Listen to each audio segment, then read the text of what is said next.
Welcome to the Wandering Mind Wayfinder, a channel dedicated to help calm the restless mind before bed. Let our narrations take your mind off the busy day and ease you into a relaxed state for sleep. Tonight we will be taking a dreamlike journey down the rabbit hole with the fantastical tale, Alice in Wonderland. If you enjoy listening, remember to like the video and hit subscribe.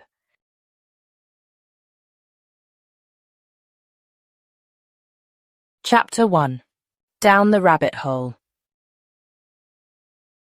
Alice was beginning to get very tired of sitting by her sister on the bank and of having nothing to do. Once or twice she had peeped into the book her sister was reading, but it had no pictures or conversations in it. And what is the use of a book, thought Alice, without pictures or conversations? So she was considering in her own mind, as well as she could, for the hot day made her feel very sleepy and stupid, whether the pleasure of making a daisy chain would be worth the trouble of getting up and picking the daisies, when suddenly a white rabbit with pink eyes ran close by her. There was nothing so very remarkable in that, nor did Alice think it so very much out of the way to hear the rabbit say to itself, "Oh dear, I shall be late."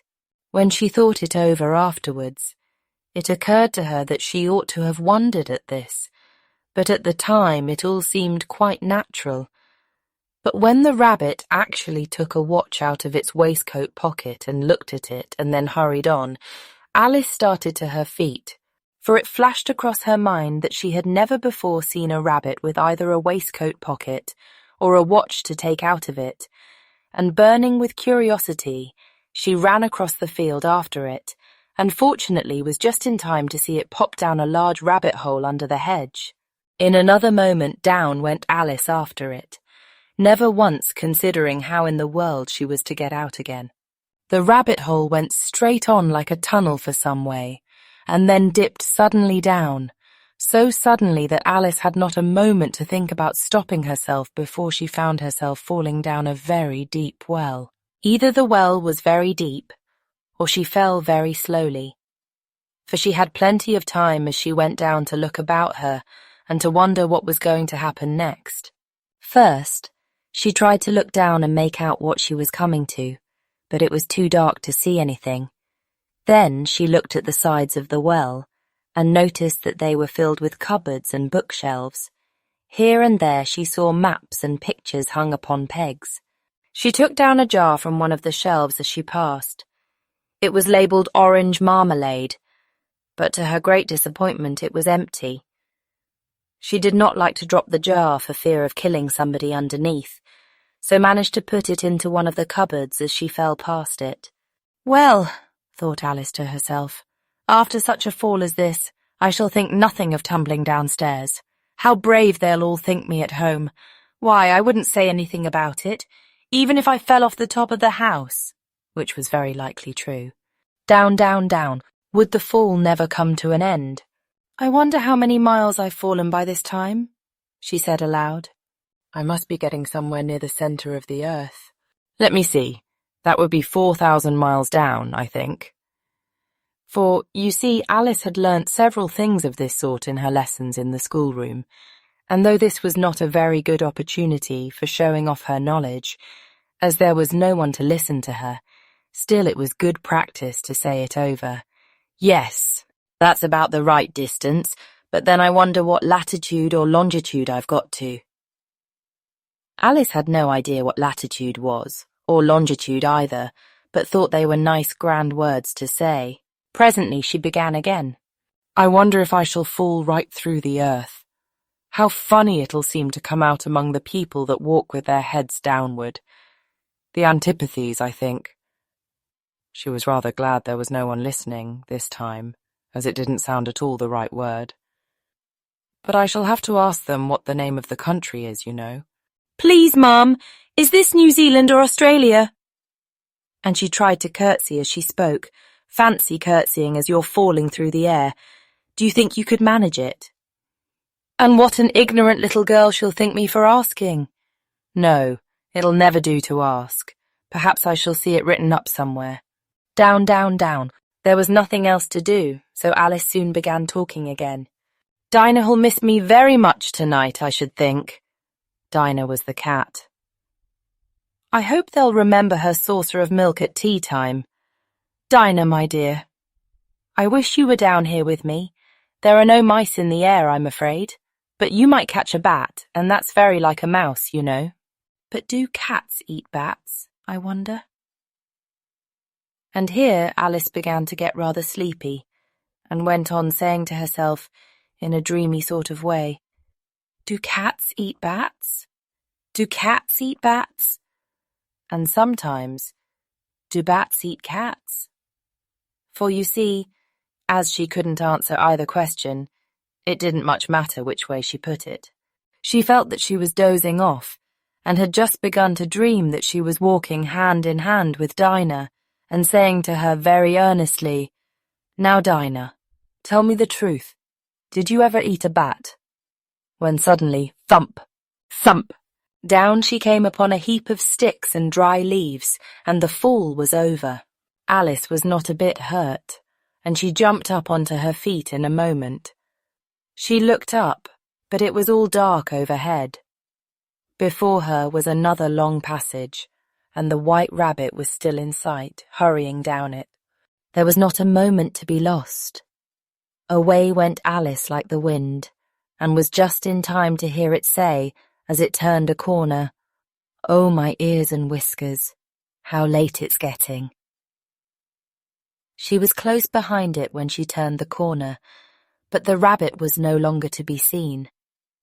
She found herself in a long, low hall, which was lit up by a row of lamps hanging from the roof. There were doors all round the hall, but they were all locked. And when Alice had been all the way down one side and up the other, trying every door, she walked sadly down the middle, wondering how she was ever to get out again. Suddenly she came upon a little three-legged table, all made of solid glass. There was nothing on it except a tiny golden key, and Alice's first thought was that it might belong to one of the doors of the hall. But, alas, either the locks were too large or the key was too small, but at any rate, it would not open any of them. However, on the second time round, she came upon a low curtain she had not noticed before, and behind it was a little door about 15 inches high. She tried the little golden key in the lock, and to her great delight it fitted. Alice opened the door and found that it led into a small passage, not much larger than a rat-hole. She knelt down and looked along the passage into the loveliest garden you ever saw. How she longed to get out of that dark hall and wander about among those beds of bright flowers and those cool fountains, but she could not even get her head through the doorway. "And even if my head would go through," thought poor Alice, "it would be of very little use without my shoulders. Oh, how I wish I could shut up like a telescope! I think I could, if I only knew how to begin."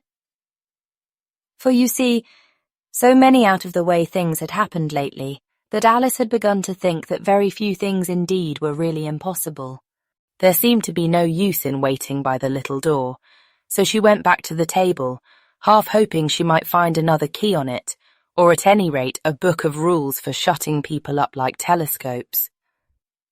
This time she found a little bottle on it, "which certainly was not here before," said Alice, and round the neck of the bottle was a paper label with the words "Drink me" beautifully printed on it in large letters. It was all very well to say "drink me," but the wise little Alice was not going to do that in a hurry. "No, I'll look first," she said, "and see whether it's marked poison or not," for she had read several nice little histories about children who had got burnt and eaten up by wild beasts and other unpleasant things, all because they would not remember the simple rules their friends had taught them, such as that a red-hot poker will burn you if you hold it too long, and that if you cut your finger very deeply with a knife, it usually bleeds. And she had never forgotten that, if you drink much from a bottle marked poison, it is almost certain to disagree with you, sooner or later. However, this bottle was not marked poison, So Alice ventured to taste it, and finding it very nice, it had in fact a sort of mixed flavour of cherry tart, custard, pineapple, roast turkey, toffee, and hot buttered toast. She very soon finished it off. "What a curious feeling," said Alice. "I must be shutting up like a telescope." And so it was indeed. She was now only 10 inches high, and her face brightened up at the thought that she was now the right size for going through the little door into that lovely garden. First, however, she waited for a few minutes to see if she was going to shrink any further. She felt a little nervous about this. "For it might end, you know," said Alice to herself, "in my going out altogether, like a candle. I wonder what I should be like then." And she tried to fancy what the flame of a candle is like after the candle is blown out, for she could not remember ever having seen such a thing. After a while, finding that nothing more happened, she decided on going into the garden at once, but, alas for poor Alice, when she got to the door, she found she had forgotten the little golden key, and when she went back to the table for it, she found she could not possibly reach it. She could see it quite plainly through the glass, and she tried her best to climb up one of the legs of the table, but it was too slippery. And when she had tired herself out with trying, the poor little thing sat down and cried. "Come, there's no use in crying like that," said Alice to herself rather sharply. "I advise you to leave off this minute." She generally gave herself very good advice, though she very seldom followed it, and sometimes she scolded herself so severely as to bring tears into her eyes. And once she remembered trying to box her own ears for having cheated herself in a game of croquet she was playing against herself, for this curious child was very fond of pretending to be two people. But it's no use now, thought poor Alice, to pretend to be two people. Why, there's hardly enough of me left to make one respectable person. Soon her eye fell on a little glass box that was lying under the table. She opened it and found in it a very small cake on which the words, "Eat me," were beautifully marked in currants. "Well, I'll eat it," said Alice, "and if it makes me grow larger I can reach the key, and if it makes me grow smaller I can creep under the door, so either way I'll get into the garden and I don't care which happens." She ate a little bit and said anxiously to herself, "Which way? Which way?" holding her hand on the top of her head to feel which way it was growing. And she was quite surprised to find that she remained the same size. To be sure, this generally happens when one eats cake. But Alice had got so much into the way of expecting nothing but out-of-the-way things to happen that it seemed quite dull and stupid for life to go on in the common way. So she set to work and very soon finished off the cake. Chapter 2. The Pool of Tears. "Curiouser and curiouser," cried Alice. She was so much surprised that for the moment she quite forgot how to speak good English. "Now I'm opening out like the largest telescope that ever was. Goodbye, feet." For when she looked down at her feet, they seemed to be almost out of sight. They were getting so far off. "Oh, my poor little feet, I wonder who will put on your shoes and stockings for you now, dears?" "I'm sure I shan't be able. I shall be a great deal too far off to trouble myself about you. You must manage the best way you can, but I must be kind to them," thought Alice. "Or perhaps they won't walk the way I want to go. Let me see. I'll give them a new pair of boots every Christmas."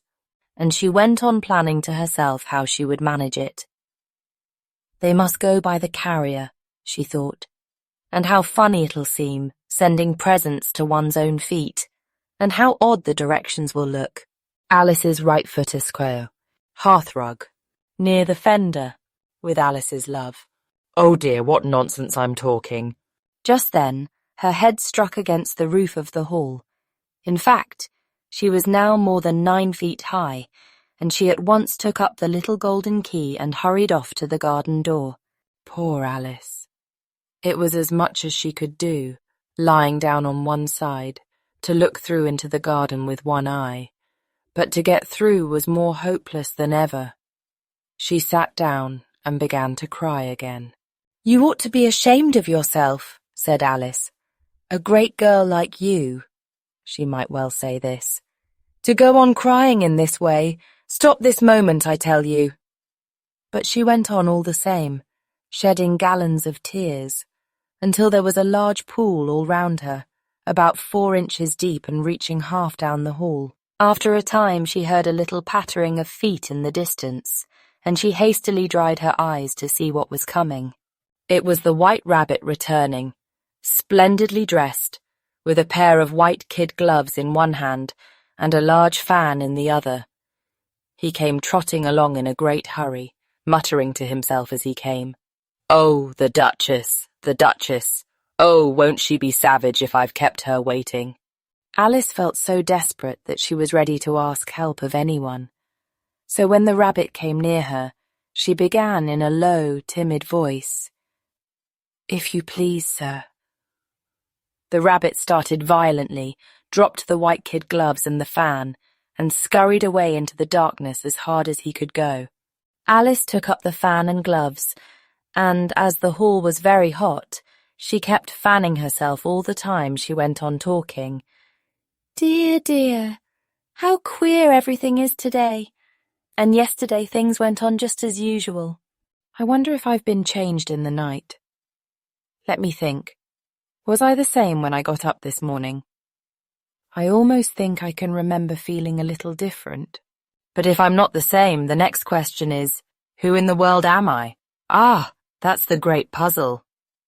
And she began thinking over all the children she knew that were of the same age as herself, to see if she could have been changed for any of them. "I'm sure I'm not Ada," she said, "for her hair goes in such long ringlets, and mine doesn't go in ringlets at all. And I'm sure I can't be Mabel, for I know all sorts of things, and she knows such a very little. Besides, she's she, and I'm I, and, oh dear, how puzzling it all is. I'll try if I know all the things I used to know. Let me see. 4 times 5 is 12, and 4 times 6 is 13, and 4 times 7 is, oh dear, I shall never get to 20 at that rate. However, the multiplication table doesn't signify. Let's try geography. London is the capital of Paris, and Paris is the capital of Rome, and Rome— No, that's all wrong, I'm certain. I must have been changed for Mabel. I'll try and say, how doth the little— And she crossed her hands on her lap as if she were saying lessons, and began to repeat it. But her voice sounded hoarse and strange, and the words did not come the same as they used to do. How doth the little crocodile improve his shining tail, and pour the waters of the Nile on every golden scale? How cheerfully he seems to grin, how neatly spread his claws, and welcome little fishes in, with gently smiling jaws. I'm sure those are not the right words, said poor Alice, and her eyes filled with tears again as she went on. I must be Mabel after all, and I shall have to go and live in that poky little house, and have next to no toys to play with, and oh, ever so many lessons to learn. No, I've made up my mind about it. If I'm Mabel, I'll stay down here.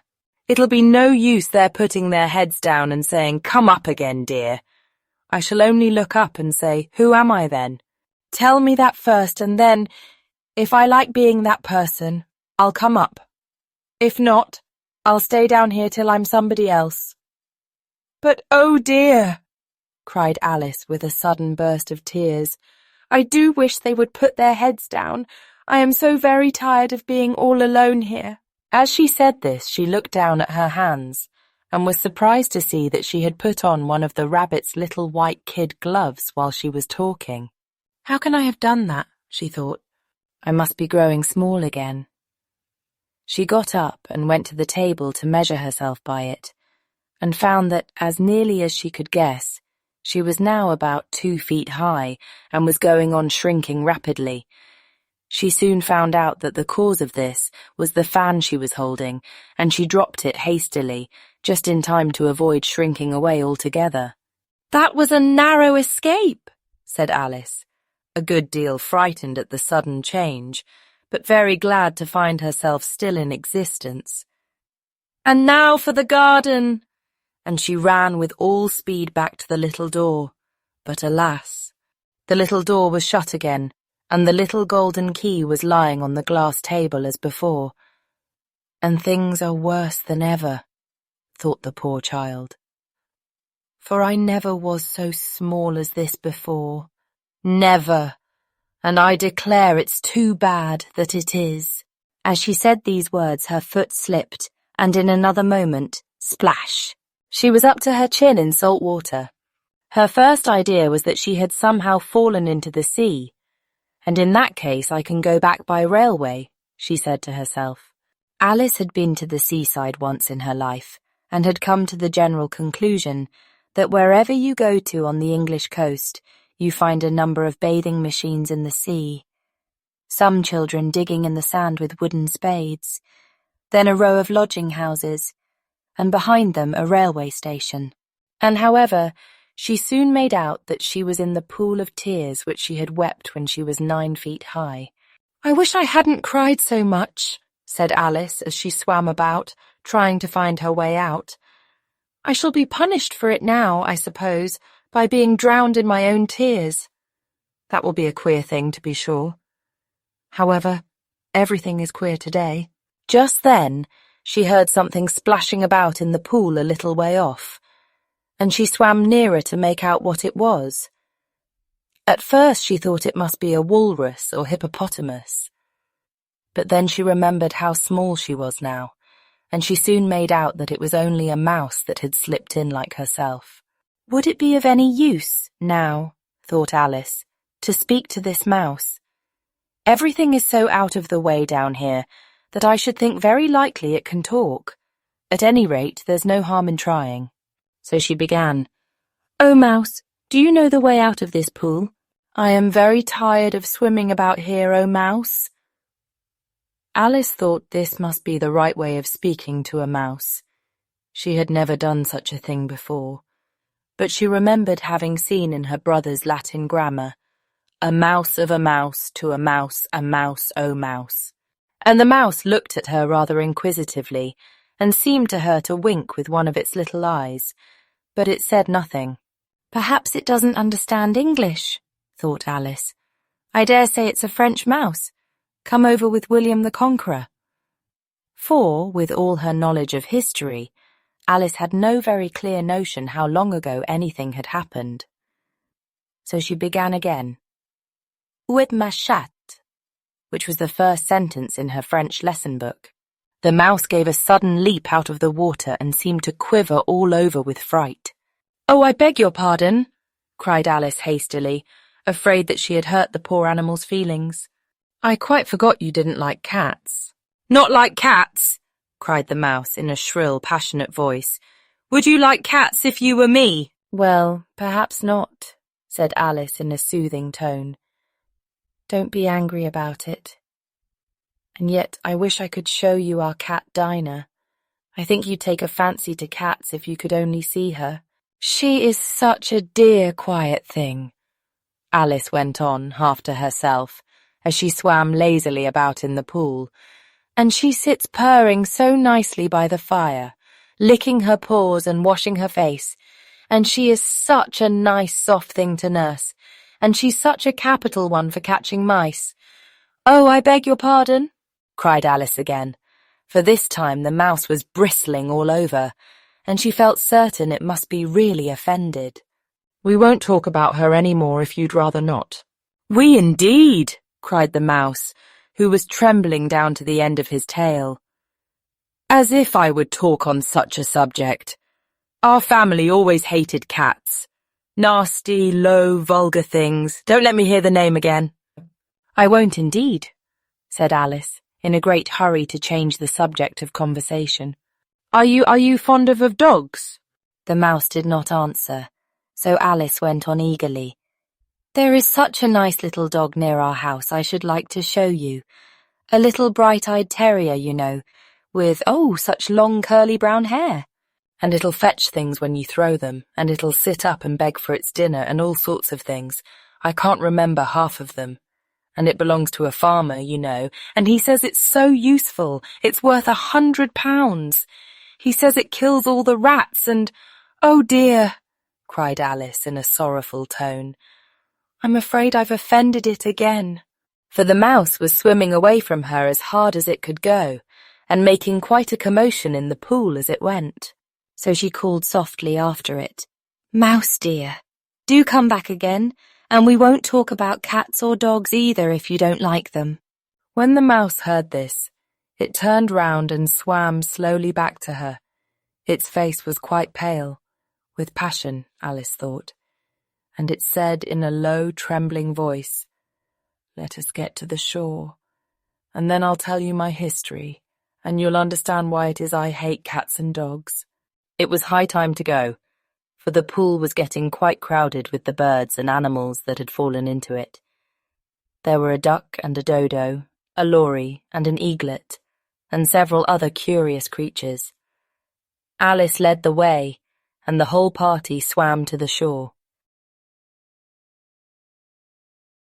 Chapter 3. A Caucus Race and a Long Tail. They were indeed a queer-looking party that assembled on the bank, the birds with draggled feathers, the animals with their fur clinging close to them, and all dripping wet, cross, and uncomfortable. The first question, of course, was how to get dry again. They had a consultation about this, and after a few minutes it seemed quite natural to Alice to find herself talking familiarly with them, as if she had known them all her life. Indeed, she had quite a long argument with the lory, who at last turned sulky, and would only say, "I am older than you, and must know better." And this Alice would not allow without knowing how old it was, and, as the lory positively refused to tell its age, there was no more to be said. At last the mouse, who seemed to be a person of authority among them, called out, "Sit down, all of you, and listen to me. I'll soon make you dry enough." They all sat down at once, in a large ring with the mouse in the middle. Alice kept her eyes anxiously fixed on it, for she felt sure she would catch a bad cold if she did not get dry very soon. "Ahem!" said the mouse with an important air. "Are you all ready? This is the driest thing I know. Silence all round, if you please. William the Conqueror, whose cause was favoured by the Pope, was soon submitted to by the English, who wanted leaders, and had been of late much accustomed to usurpation and conquest. Edwin and Morcar, the Earls of Mercia and Northumbria." "Ugh!" said the lory with a shiver. "I beg your pardon," said the mouse, frowning, but very politely. "Did you speak?" "Not I," said the lory hastily. "I thought you did," said the mouse. "I proceed. Edwin and Morcar, the Earls of Mercia and Northumbria, declared for him, and even Stigand, the patriotic Archbishop of Canterbury, found it advisable—" "Found what?" said the duck. "Found it," the mouse replied rather crossly. "Of course you know what it means." "I know what it means well enough when I find a thing," said the duck. "It's generally a frog or a worm. The question is, what did the Archbishop find?" The mouse did not notice this question, but hurriedly went on. "Found it advisable to go with Edgar Atheling to meet William and offer him the crown. William's conduct at first was moderate, but the insolence of his Normans— How are you getting on now, my dear?" it continued, turning to Alice as it spoke. "As wet as ever," said Alice in a melancholy tone. "It doesn't seem to dry me at all." "In that case," said the dodo solemnly, rising to its feet, "I move that the meeting adjourn, for the immediate adoption of more energetic remedies." "Speak English," said the eaglet. "I don't know the meaning of half those long words, and what's more, I don't believe you do either." And the eaglet bent down its head to hide a smile. Some of the other birds tittered audibly. "What I was going to say," said the dodo in an offended tone, "was that the best thing to get us dry would be a caucus race." "What is a caucus race?" said Alice. Not that she wanted much to know, but the dodo had paused as if it thought that somebody ought to speak, and no one else seemed inclined to say anything. "Why?" said the dodo. The best way to explain it is to do it. And as you might like to try the thing yourself, some winter day, I will tell you how the dodo managed it. First, it marked out a race course, in a sort of circle. The exact shape doesn't matter, it said. And then all the party were placed along the course here and there. There was no 1, 2, 3 and away, but they began running when they liked and left off when they liked, so that it was not easy to know when the race was over. However, when they had been running half an hour or so, and were quite dry again, the dodo suddenly called out, "The race is over!" And they all crowded round it, panting and asking, "But who has won?" This question the dodo could not answer without a great deal of thought, and it sat for a long time with one finger pressed upon its forehead, the position in which you usually see Shakespeare in the pictures of him, while the rest waited in silence. At last the dodo said, "Everybody has won, and all must have prizes." "But who is to give the prizes?" quite a chorus of voices asked. "Why, she, of course," said the dodo, pointing to Alice with one finger. And the whole party at once crowded round her, calling out in a confused way, "Prizes! Prizes!"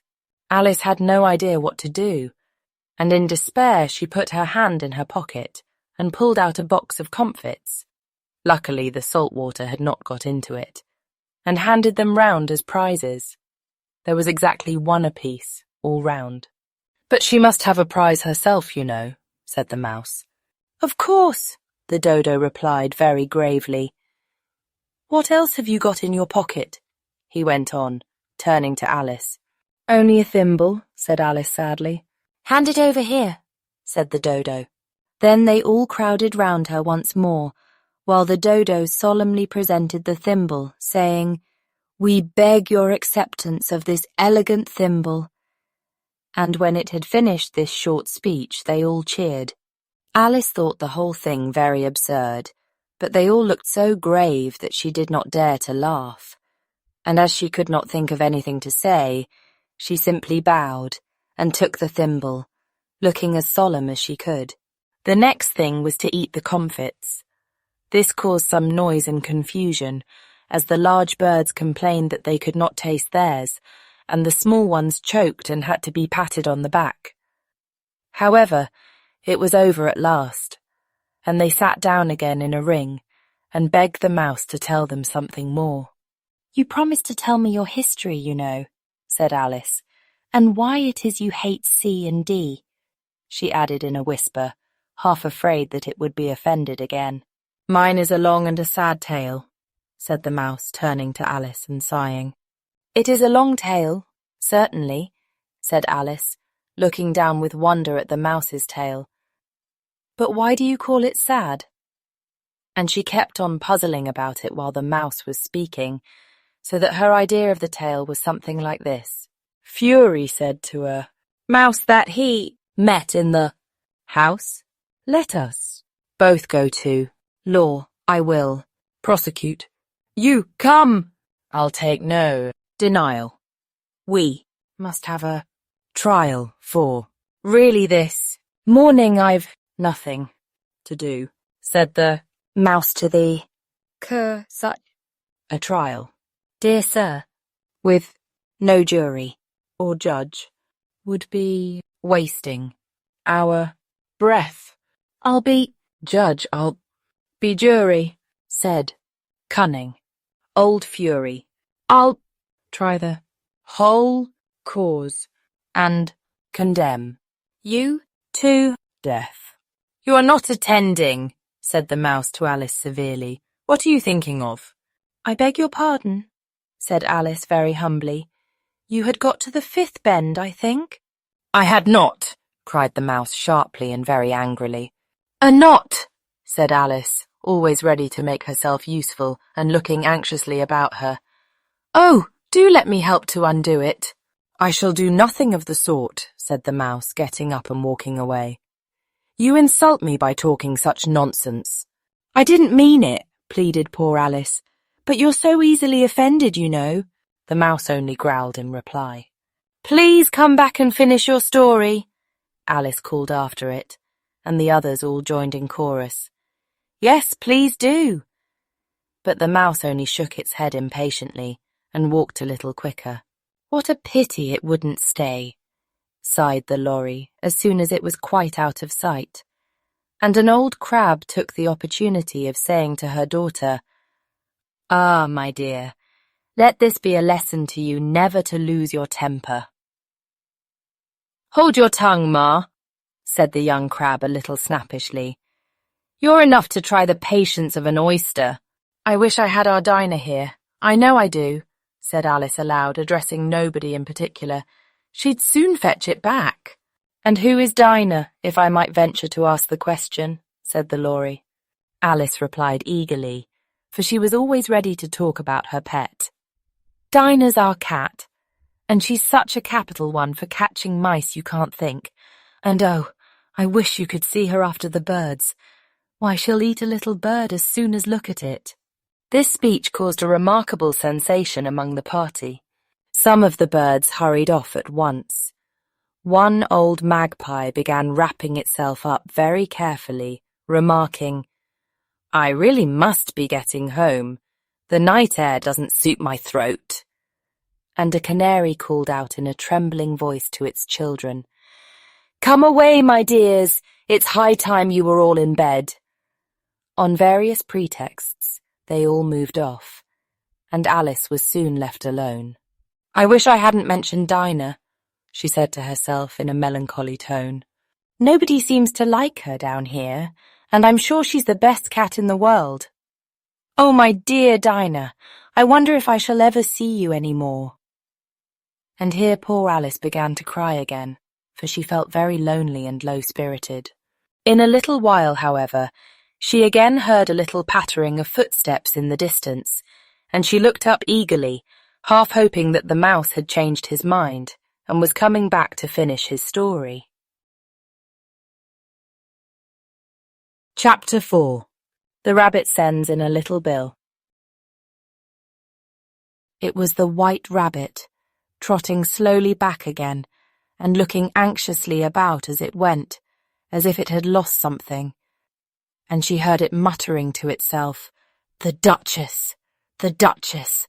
Oh, my dear paws! Oh, my fur and whiskers! She'll get me executed as sure as ferrets are ferrets. Where can I have dropped them, I wonder?" Alice guessed in a moment that it was looking for the fan and the pair of white kid gloves, and she very good-naturedly began hunting about for them, but they were nowhere to be seen. Everything seemed to have changed since her swim in the pool, and the great hall, with the glass table and the little door, had vanished completely. Very soon the rabbit noticed Alice, as she went hunting about, and called out to her in an angry tone, "Why, Mary Ann, what are you doing out here? Run home this moment and fetch me a pair of gloves and a fan. Quick now!" And Alice was so much frightened that she ran off at once in the direction it pointed to, without trying to explain the mistake it had made. "He took me for his housemaid," she said to herself as she ran. "How surprised he'll be when he finds out who I am. But I'd better take him his fan and gloves, that is, if I can find them."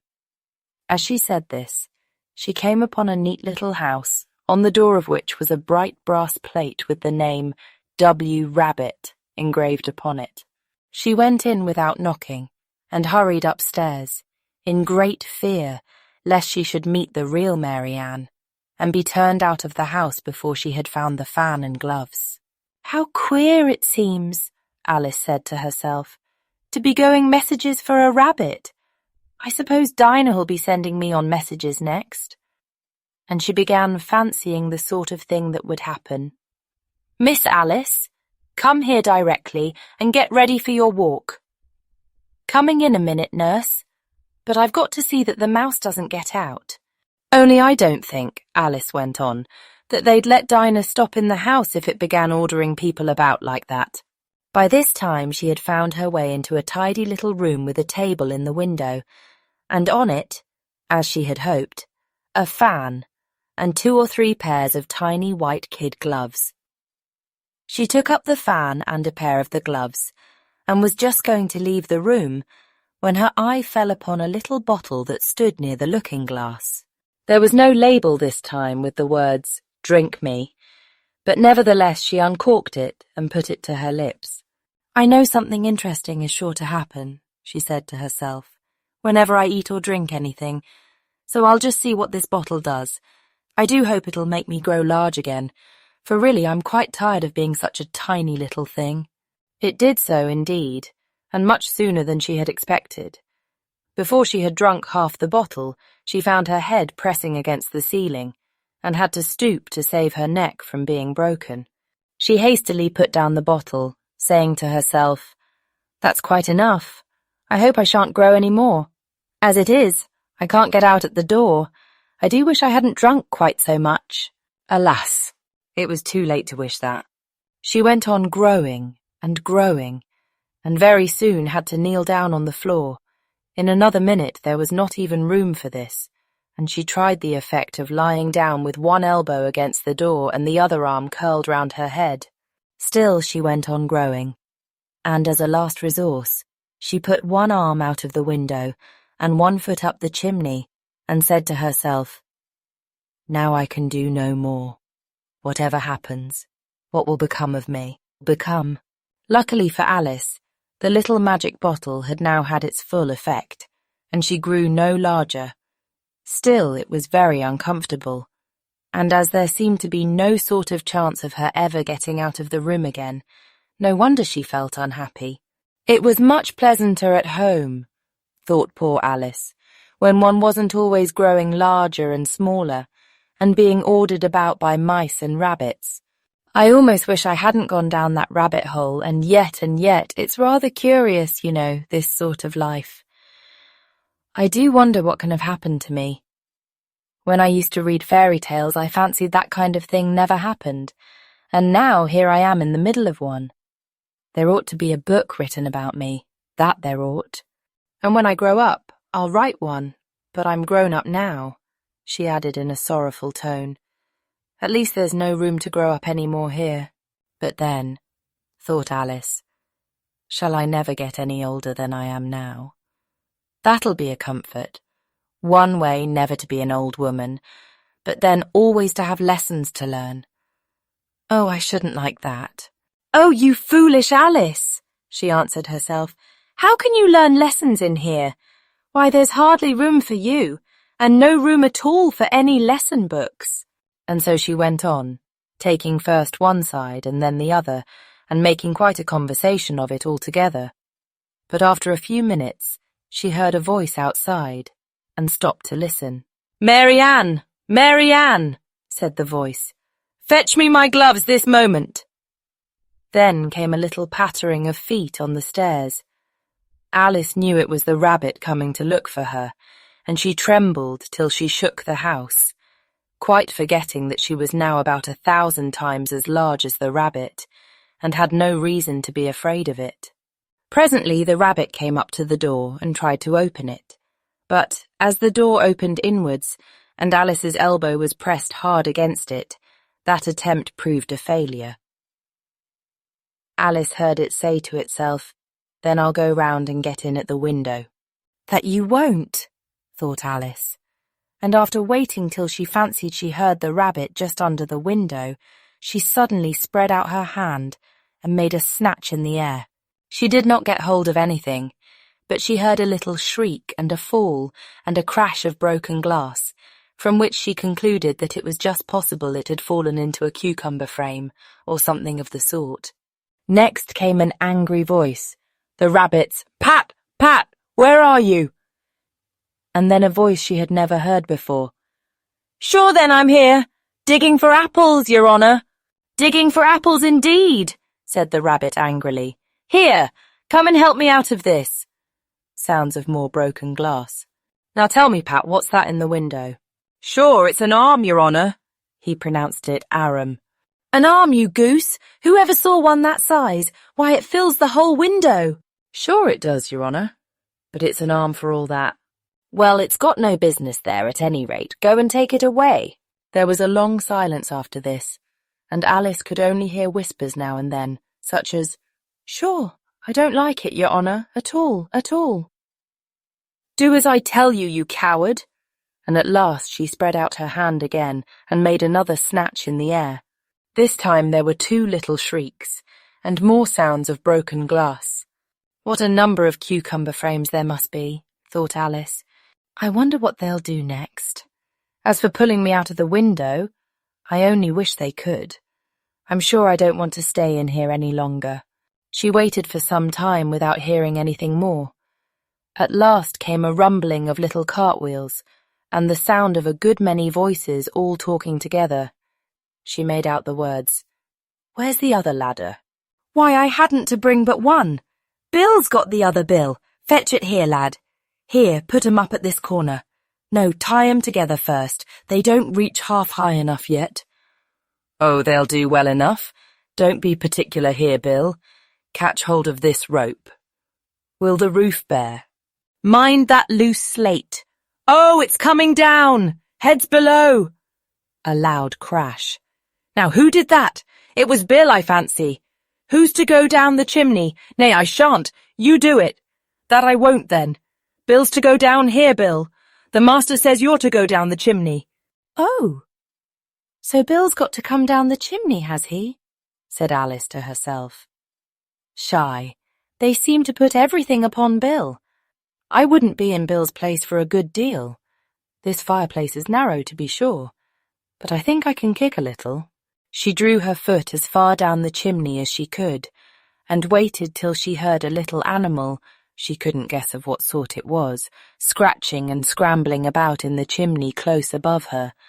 Then, saying to herself, "This is Bill," she gave one sharp kick and waited to see what would happen next. The first thing she heard was a general chorus of, "There goes Bill!" Then the rabbit's voice along, "Catch him, you by the hedge!" Then silence, and then another confusion of voices. "Hold up his head brandy now, don't choke him. How was it, old fellow? What happened to you? Tell us all about it." Last came a little feeble, squeaking voice. "That's Bill," thought Alice. "Well, I hardly know no more, thank ye. I'm better now, but I'm a deal too flustered to tell you. All I know is something comes at me like a jack-in-the-box, and up I goes like a skyrocket." "So you did, old fellow," said the others. "We must burn the house down," said the rabbit's voice, and Alice called out as loud as she could, "If you do, I'll set Dinah at you." There was a dead silence instantly, and Alice thought to herself, "I wonder what they will do next. If they had any sense, they'd take the roof off." After a minute or two, they began moving about again, and Alice heard the rabbit say, "A barrowful will do to begin with." A barrowful of what? thought Alice. But she had not long to doubt, for the next moment a shower of little pebbles came rattling in at the window, and some of them hit her in the face.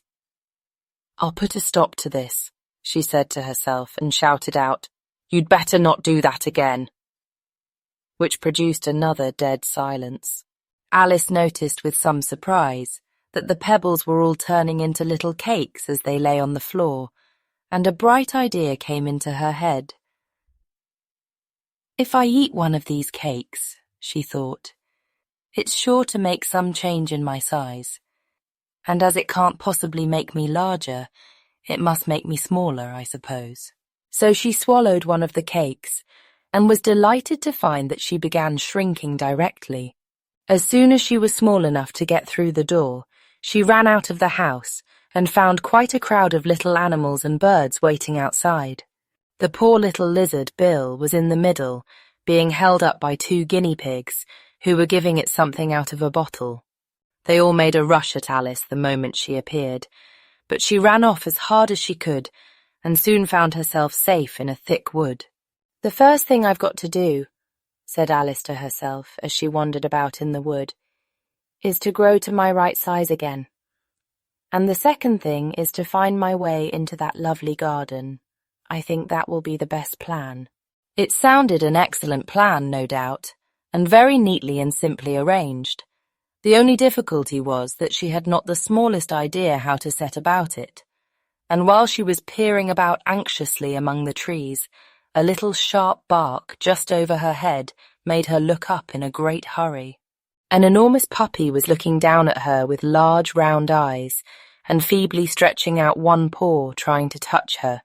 "Poor little thing," said Alice, in a coaxing tone, and she tried hard to whistle to it, but she was terribly frightened all the time at the thought that it might be hungry, in which case it would be very likely to eat her up in spite of all her coaxing. Hardly knowing what she did, she picked up a little bit of stick and held it out to the puppy, whereupon the puppy jumped into the air off all its feet at once, with a yelp of delight, and rushed at the stick, and made believe to worry it. Then Alice dodged behind a great thistle to keep herself from being run over, and the moment she appeared on the other side, the puppy made another rush at the stick, and tumbled head over heels in its hurry to get hold of it.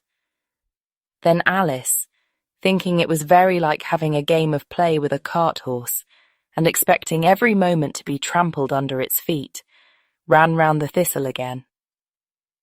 Then the puppy began a series of short charges at the stick, running a very little way forwards each time and a long way back, and barking hoarsely all the while, till at last it sat down a good way off, panting, with its tongue hanging out of its mouth and its great eyes half shut. This seemed to Alice a good opportunity for making her escape, so she set off at once and ran till she was quite tired and out of breath, until the puppy's bark sounded quite faint in the distance. "And yet what a dear little puppy it was," said Alice, as she leant against a buttercup to rest herself, and fanned herself with one of the leaves. "I should have liked teaching it tricks very much if I'd only been the right size to do it. Oh dear, I'd nearly forgotten that I've got to grow up again. Let me see, how is it to be managed? I suppose I ought to eat or drink something or other, but the great question is what?" The great question certainly was, what? Alice looked all round her at the flowers and the blades of grass, but she did not see anything that looked like the right thing to eat or drink under the circumstances. There was a large mushroom growing near her, about the same height as herself, and when she had looked under it, and on both sides of it, and behind it, it occurred to her that she might as well look and see what was on the top of it. She stretched herself up on tiptoe and peeped over the edge of the mushroom, and her eyes immediately met those of a large blue caterpillar that was sitting on the top with its arms folded, quietly smoking a long hookah and taking not the smallest notice of her or of anything else. Chapter 5. Advice from a Caterpillar. The caterpillar and Alice looked at each other for some time in silence. At last the caterpillar took the hookah out of its mouth and addressed her in a languid, sleepy voice. "Who are you?" said the caterpillar. This was not an encouraging opening for a conversation. Alice replied rather shyly, I hardly know, sir. Just at present, at least I know who I was when I got up this morning, but I think I must have been changed several times since then." "What do you mean by that?" said the caterpillar sternly. "Explain yourself." "I can't explain myself, I'm afraid, sir," said Alice, "because I'm not myself, you see." "I don't see," said the caterpillar. "I'm afraid I can't put it more clearly," Alice replied very politely, "for I can't understand it myself to begin with, and being so many different sizes in a day is very confusing." "It isn't," said the caterpillar. "Well, perhaps you haven't found it so yet," said Alice, "but when you have to turn into a chrysalis, you will some day, you know, and then after that into a butterfly. I should think you'll feel it a little queer, won't you?" "Not a bit," said the caterpillar. "Well, perhaps your feelings may be different," said Alice. "All I know is it would feel very queer to me." "You!" said the caterpillar contemptuously. "Who are you?" which brought them back again to the beginning of the conversation. Alice felt a little irritated at the caterpillar's making such very short remarks, and she drew herself up and said very gravely, "I think you ought to tell me who you are first." "Why?" said the caterpillar. Here was another puzzling question, and as Alice could not think of any good reason, and as the caterpillar seemed to be in a very unpleasant state of mind, she turned away. "Come back!" the caterpillar called after her. "I've something important to say." This sounded promising, certainly. Alice turned and came back again. "Keep your temper," said the caterpillar. "Is that all?" said Alice, swallowing down her anger as well as she could. "No," said the caterpillar. Alice thought she might as well wait, as she had nothing else to do. And perhaps, after all, it might tell her something worth hearing. For some minutes it puffed away without speaking, but at last it unfolded its arms, took the hookah out of its mouth again, and said, "So you think you're changed, do you?"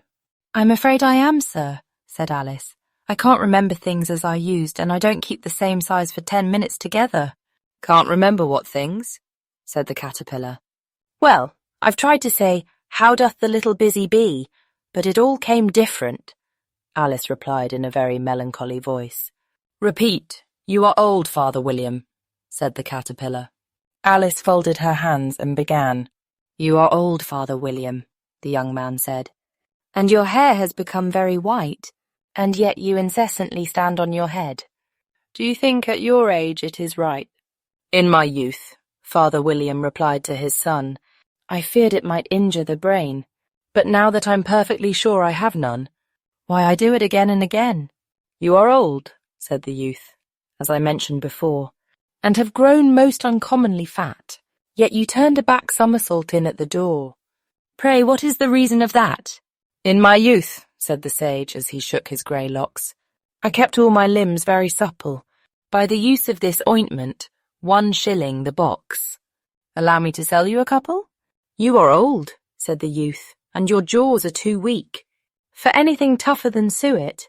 Yet you finished the goose, with the bones and the beak. Pray, how did you manage to do it?" "In my youth," said his father, "I took to the law, and argued each case with my wife, and the muscular strength which it gave to my jaw has lasted the rest of my life." "You are old," said the youth. "One would hardly suppose that your eye was as steady as ever, yet you balanced an eel on the end of your nose. What made you so awfully clever?" "I have answered 3 questions, and that is enough," said his father. "Don't give yourself airs. Do you think I can listen all day to such stuff? Be off, or I'll kick you downstairs." "That is not said right," said the caterpillar. "Not quite right, I'm afraid," said Alice timidly. "Some of the words have got altered." "It is wrong from beginning to end," said the caterpillar decidedly, and there was silence for some minutes. The caterpillar was the first to speak. "What size do you want to be?" it asked. "Oh, I'm not particular as to size," Alice hastily replied. "Only one doesn't like changing so often, you know." "I don't know," said the caterpillar. Alice said nothing. She had never been so much contradicted in her life before, and she felt that she was losing her temper. "Are you content now?" said the caterpillar. "Well, I should like to be a little larger, sir, if you wouldn't mind," said Alice. 3 inches is such a wretched height to be." "It is a very good height indeed," said the caterpillar angrily, rearing itself upright as it spoke. It was exactly 3 inches high. "But I'm not used to it," pleaded poor Alice in a piteous tone, and she thought of herself, "I wish the creatures wouldn't be so easily offended." "You'll get used to it in time," said the caterpillar, and it put the hookah into its mouth and began smoking again. This time Alice waited patiently until it chose to speak again.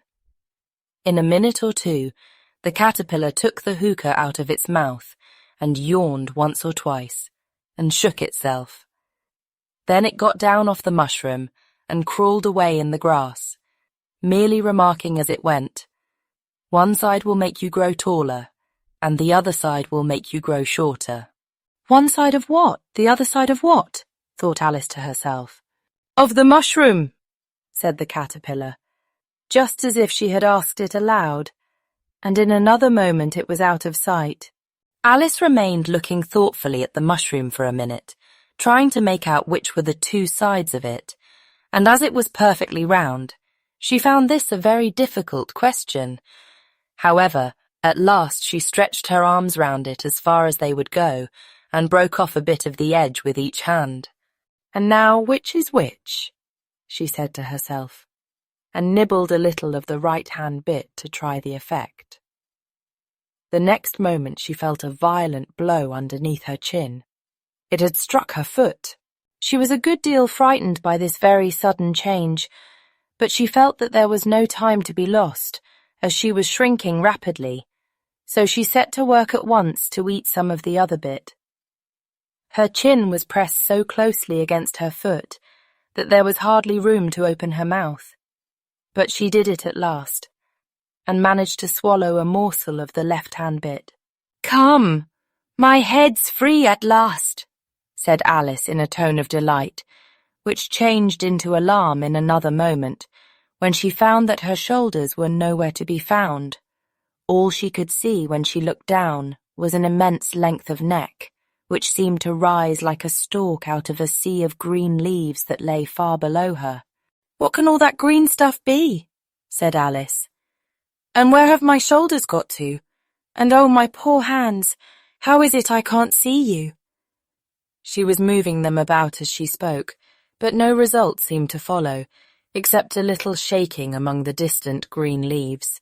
As there seemed to be no chance of getting her hands up to her head, she tried to get her head down to them, and was delighted to find that her neck would bend about easily in any direction like a serpent.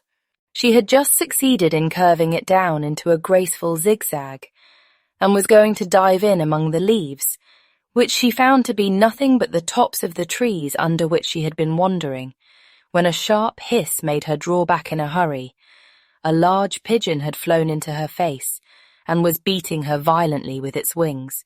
"Serpent!" screamed the pigeon. "I'm not a serpent," said Alice indignantly. "Let me alone." "Serpent, I say again," repeated the pigeon, but in a more subdued tone, and added with a kind of sob, "I've tried every way, and nothing seems to suit them." "I haven't the least idea what you're talking about," said Alice. "I've tried the roots of trees, and I've tried banks, and I've tried hedges," the pigeon went on without attending to her. "But those serpents, there's no pleasing them." Alice was more and more puzzled, but she thought there was no use in saying anything more till the pigeon had finished. "As if it wasn't trouble enough hatching the eggs," said the pigeon. "But I must be on the lookout for serpents night and day. Why, I haven't had a wink of sleep these 3 weeks. "I'm very sorry you've been annoyed," said Alice, who was beginning to see its meaning. "And just as I'd taken the highest tree in the wood," continued the pigeon, raising its voice to a shriek, "and just as I was thinking I should be free of them at last, they must needs come wriggling down from the sky. Oh, serpent!" "But I'm not a serpent, I tell you," said Alice. I'm a... "Well, what are you?" said the pigeon. "I can see you're trying to invent something." I'm a little girl," said Alice, rather doubtfully, as she remembered the number of changes she had gone through that day. "A likely story indeed," said the pigeon in a tone of the deepest contempt. "I've seen a good many little girls in my time, but never one with such a neck as that. No, you're a serpent, and there's no use denying it. I suppose you'll be telling me next that you never tasted an egg." "I have tasted eggs, certainly," said Alice, who was a very truthful child. "But little girls eat eggs quite as much as serpents do, you know." "I don't believe it," said the pigeon. "But if they do, why then they're a kind of serpent, that's all I can say." This was such a new idea to Alice that she was quite silent for a minute or two, which gave the pigeon the opportunity of adding, "You're looking for eggs, I know that well enough. And what does it matter to me whether you're a little girl or a serpent?"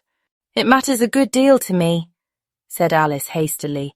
"But I'm not looking for eggs, as it happens. And if I was, I shouldn't want yours. I don't like them raw." "Well, be off then," said the pigeon in a sulky tone, as it settled down again into its nest. Alice crouched down among the trees as well as she could, for her neck kept getting entangled among the branches, and every now and then she had to stop and untwist it.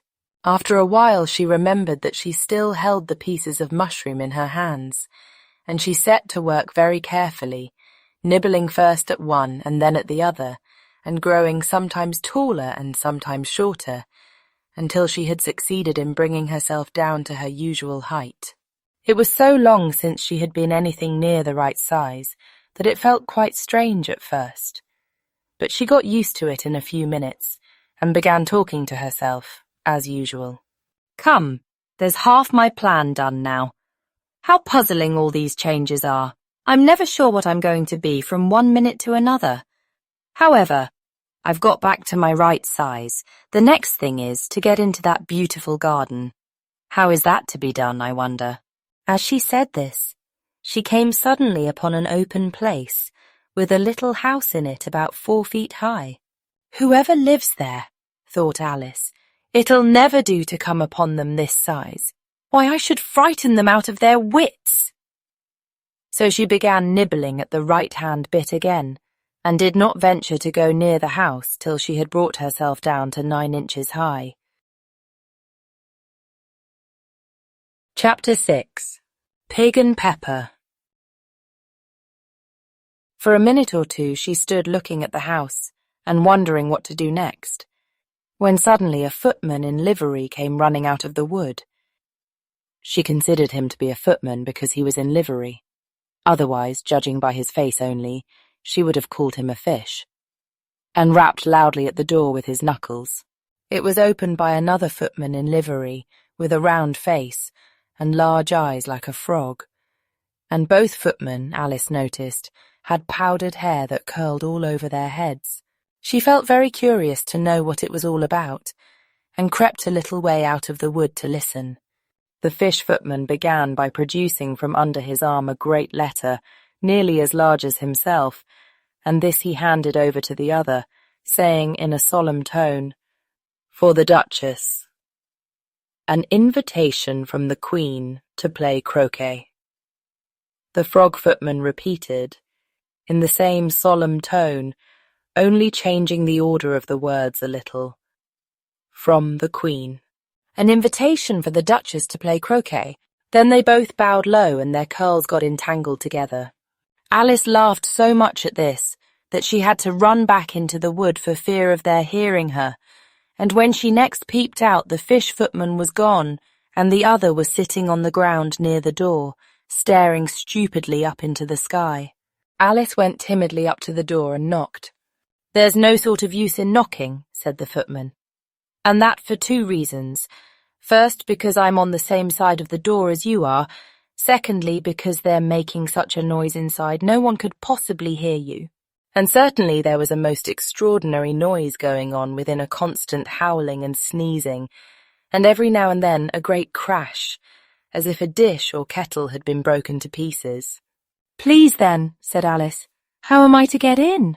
"There might be some sense in your knocking," the footman went on without attending to her, "if we had the door between us.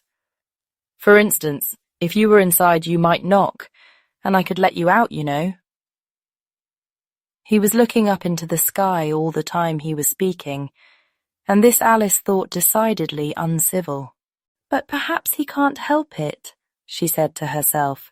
"His eyes are so very nearly at the top of his head, but at any rate he might answer questions. How am I to get in?" she repeated aloud. "I shall sit here," the footman remarked, "till tomorrow." At this moment the door of the house opened and a large plate came skimming out straight at the footman's head. It just grazed his nose and broke to pieces against one of the trees behind him. "Or next day, maybe," the footman continued in the same tone, exactly as if nothing had happened. "How am I to get in?"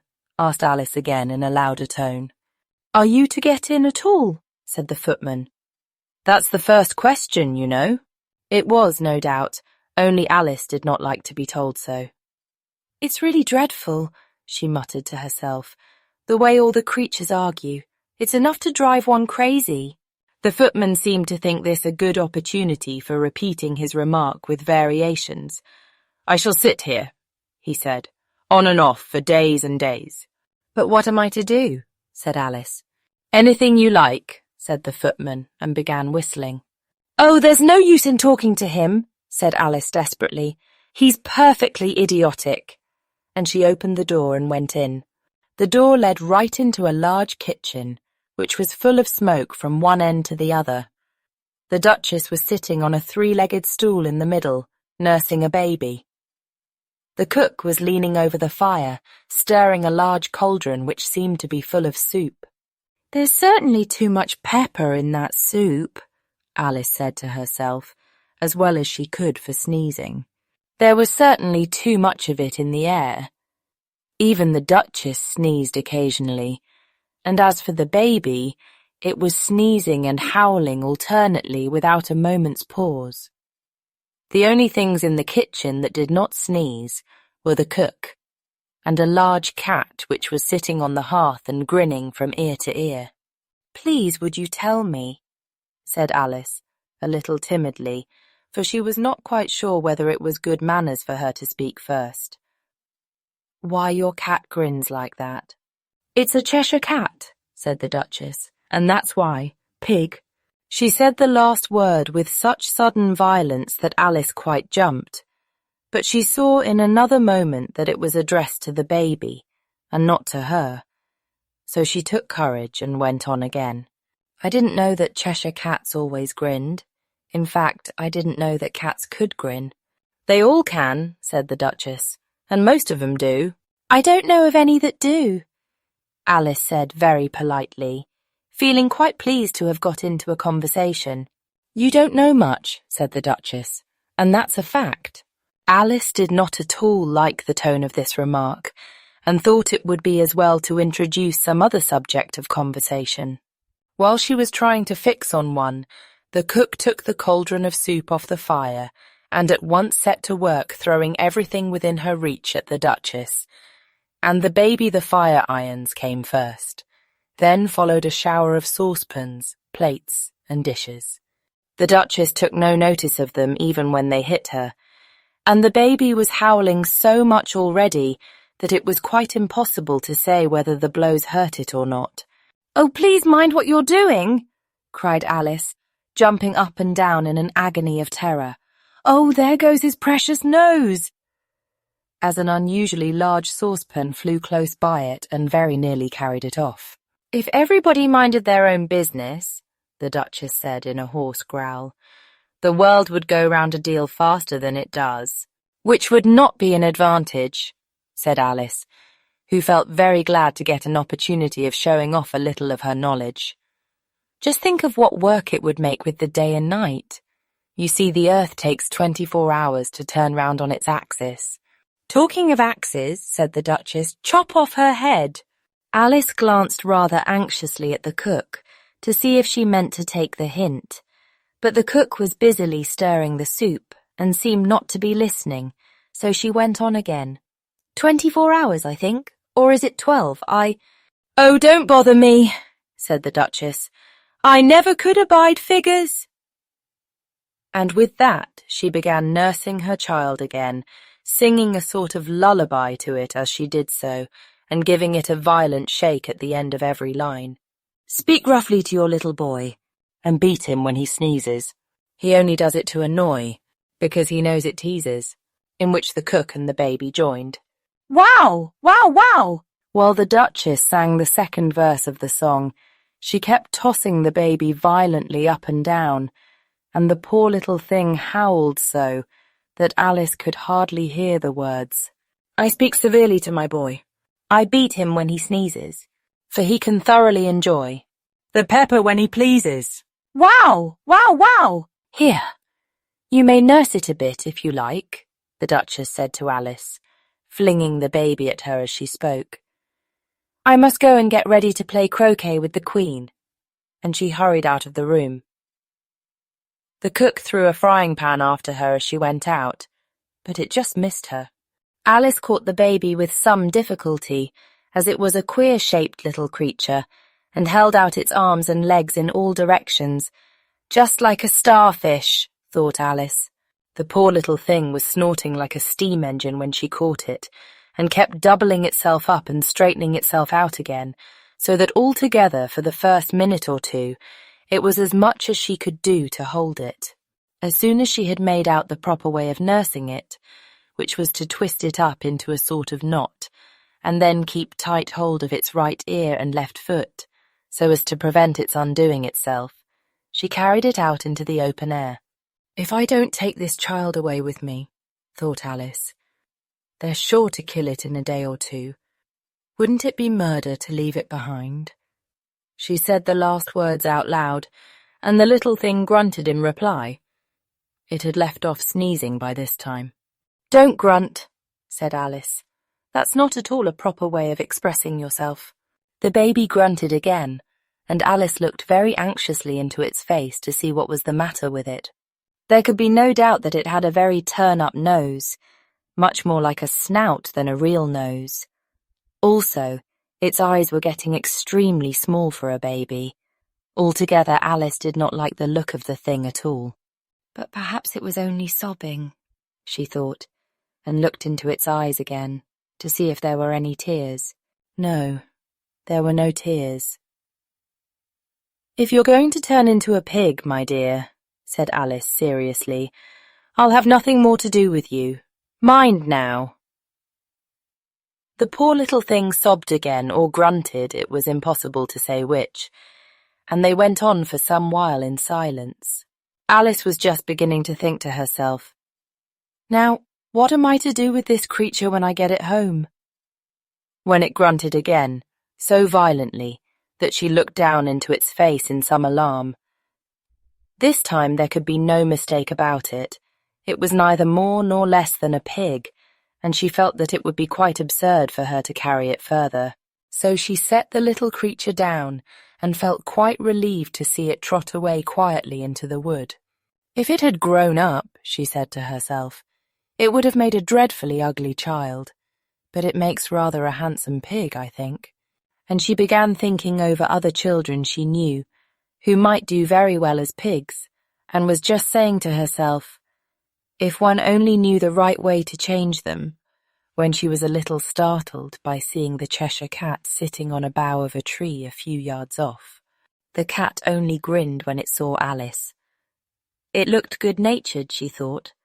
Still, it had very long claws and a great many teeth, so she felt that it ought to be treated with respect. "Cheshire Puss," she began, rather timidly, as she did not at all know whether it would like the name. However, it only grinned a little wider. "Come, it's pleased so far," thought Alice, and she went on. "Would you tell me, please, which way I ought to go from here?" "That depends a good deal on where you want to get to," said the cat. "I don't much care where," said Alice. "Then it doesn't matter which way you go," said the cat. "So long as I get somewhere," Alice added as an explanation. "Oh, you're sure to do that," said the cat, "if you only walk long enough." Alice felt that this could not be denied, so she tried another question. "What sort of people live about here?" "In that direction," the cat said, waving its right paw round, "lives a hatter, and in that direction," waving the other paw, "lives a March hare. Visit either you like. They're both mad." "But I don't want to go among mad people," Alice remarked. "Oh, you can't help that," said the cat. "We're all mad here. I'm mad. You're mad." "How do you know I'm mad?" said Alice. "You must be," said the cat, "or you wouldn't have come here." Alice didn't think that proved it at all. However, she went on, "And how do you know that you're mad?" "To begin with," said the cat, "a dog's not mad. You grant that?" "I suppose so," said Alice. "Well then," the cat went on, "you see, a dog growls when it's angry and wags its tail when it's pleased. Now I growl when I'm pleased and wag my tail when I'm angry. Therefore I'm mad." "I call it purring, not growling," said Alice. "Call it what you like," said the cat. "Do you play croquet with the Queen today?" "I should like it very much," said Alice, "but I haven't been invited yet." "You'll see me there," said the cat, and vanished. Alice was not much surprised at this. She was getting so used to queer things happening. While she was looking at the place where it had been, it suddenly appeared again. "By the by, what became of the baby?" said the cat. "I'd nearly forgotten to ask." "It turned into a pig," Alice quietly said, just as if it had come back in a natural way. "I thought it would," said the cat, and vanished again. Alice waited a little, half expecting to see it again, but it did not appear, and after a minute or two she walked on in the direction in which the March Hare was said to live. "I've seen hatters before," she said to herself. "The March Hare will be much the most interesting, and perhaps, as this is May, it won't be raving mad, at least not so mad as it was in March." As she said this, she looked up, and there was the cat again, sitting on a branch of a tree. "Did you say pig or fig?" said the cat. "I said pig," replied Alice, "and I wish you wouldn't keep appearing and vanishing so suddenly. You make one quite giddy." "All right," said the cat, and this time it vanished quite slowly, beginning with the end of the tail and ending with the grin, which remained some time after the rest of it had gone. "Well, I've often seen a cat without a grin," thought Alice, "but a grin without a cat. It's the most curious thing I ever saw in my life." She had not gone much farther before she came in sight of the house of the March Hare. She thought it must be the right house, because the chimneys were shaped like ears, and the roof was thatched with fur. It was so large a house that she did not like to go nearer till she had nibbled some more of the left-hand bit of mushroom and raised herself to about 2 feet high. Even then she walked up towards it rather timidly, saying to herself, "Suppose it should be raving mad after all. I almost wish I'd gone to see the Hatter instead." Chapter 7. A Mad Tea Party. There was a table set out under a tree in front of the house, and the March Hare and the Hatter were having tea at it. A dormouse was sitting between them, fast asleep, and the other two were using it as a cushion, resting their elbows on it and talking over its head. "Very uncomfortable for the dormouse," thought Alice. "Only, as it's asleep, I suppose it doesn't mind." The table was a large one, but the three were all crowded together at one corner of it. "No room! No room!" they cried out when they saw Alice coming. "There's plenty of room," said Alice indignantly, and she sat down in a large armchair at one end of the table. "Have some wine?" the March Hare said in an encouraging tone. Alice looked all round the table, but there was nothing on it but tea.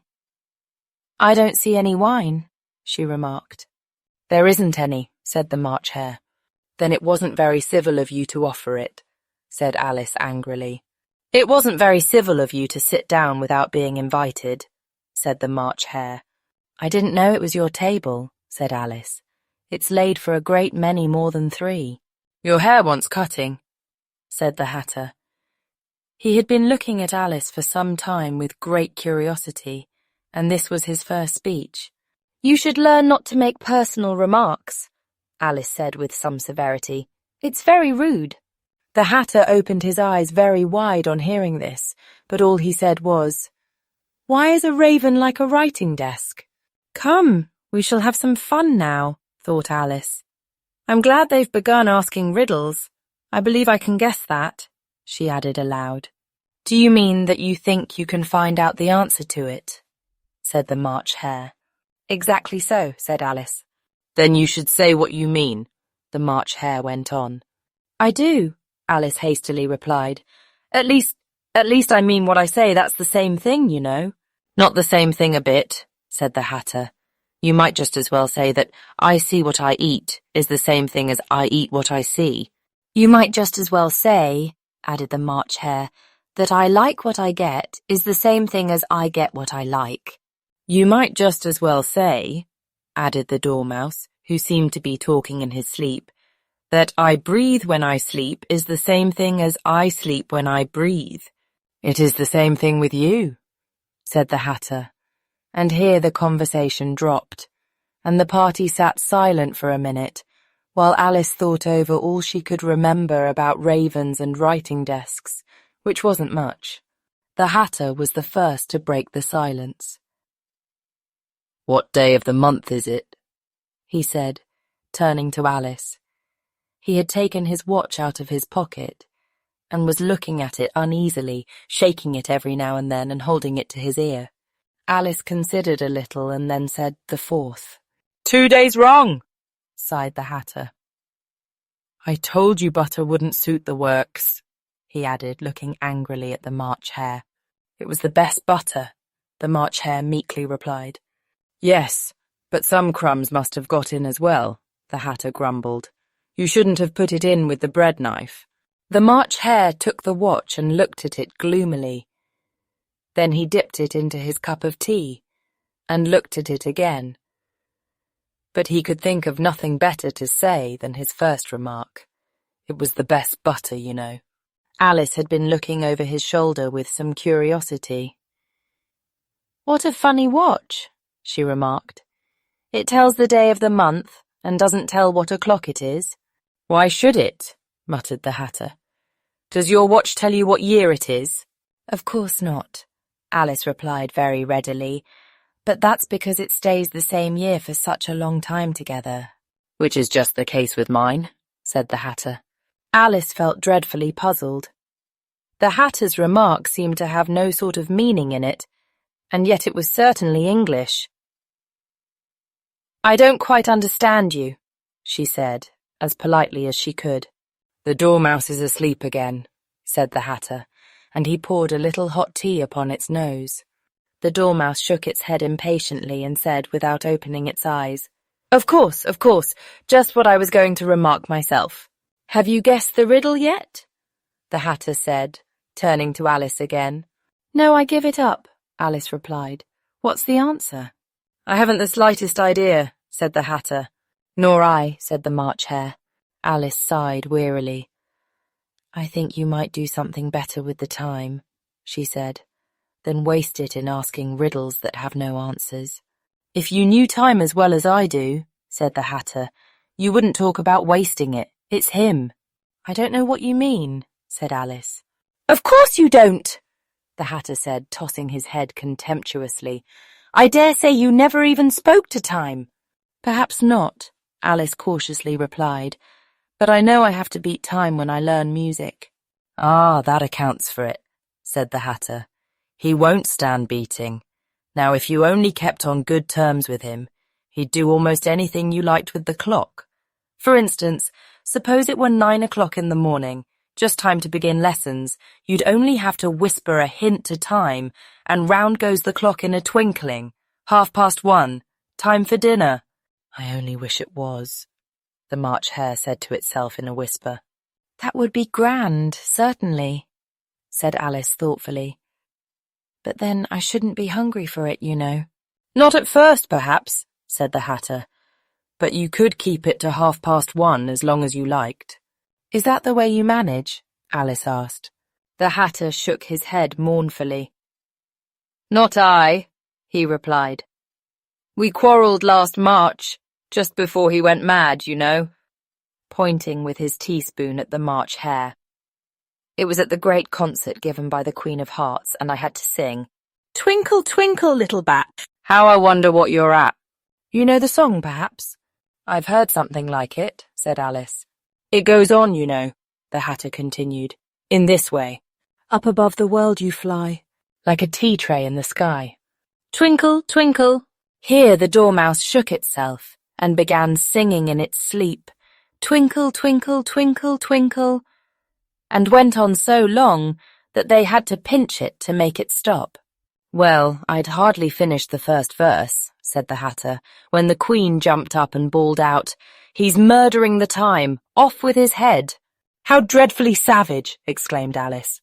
And ever since that, the Hatter went on in a mournful tone, he won't do a thing I ask.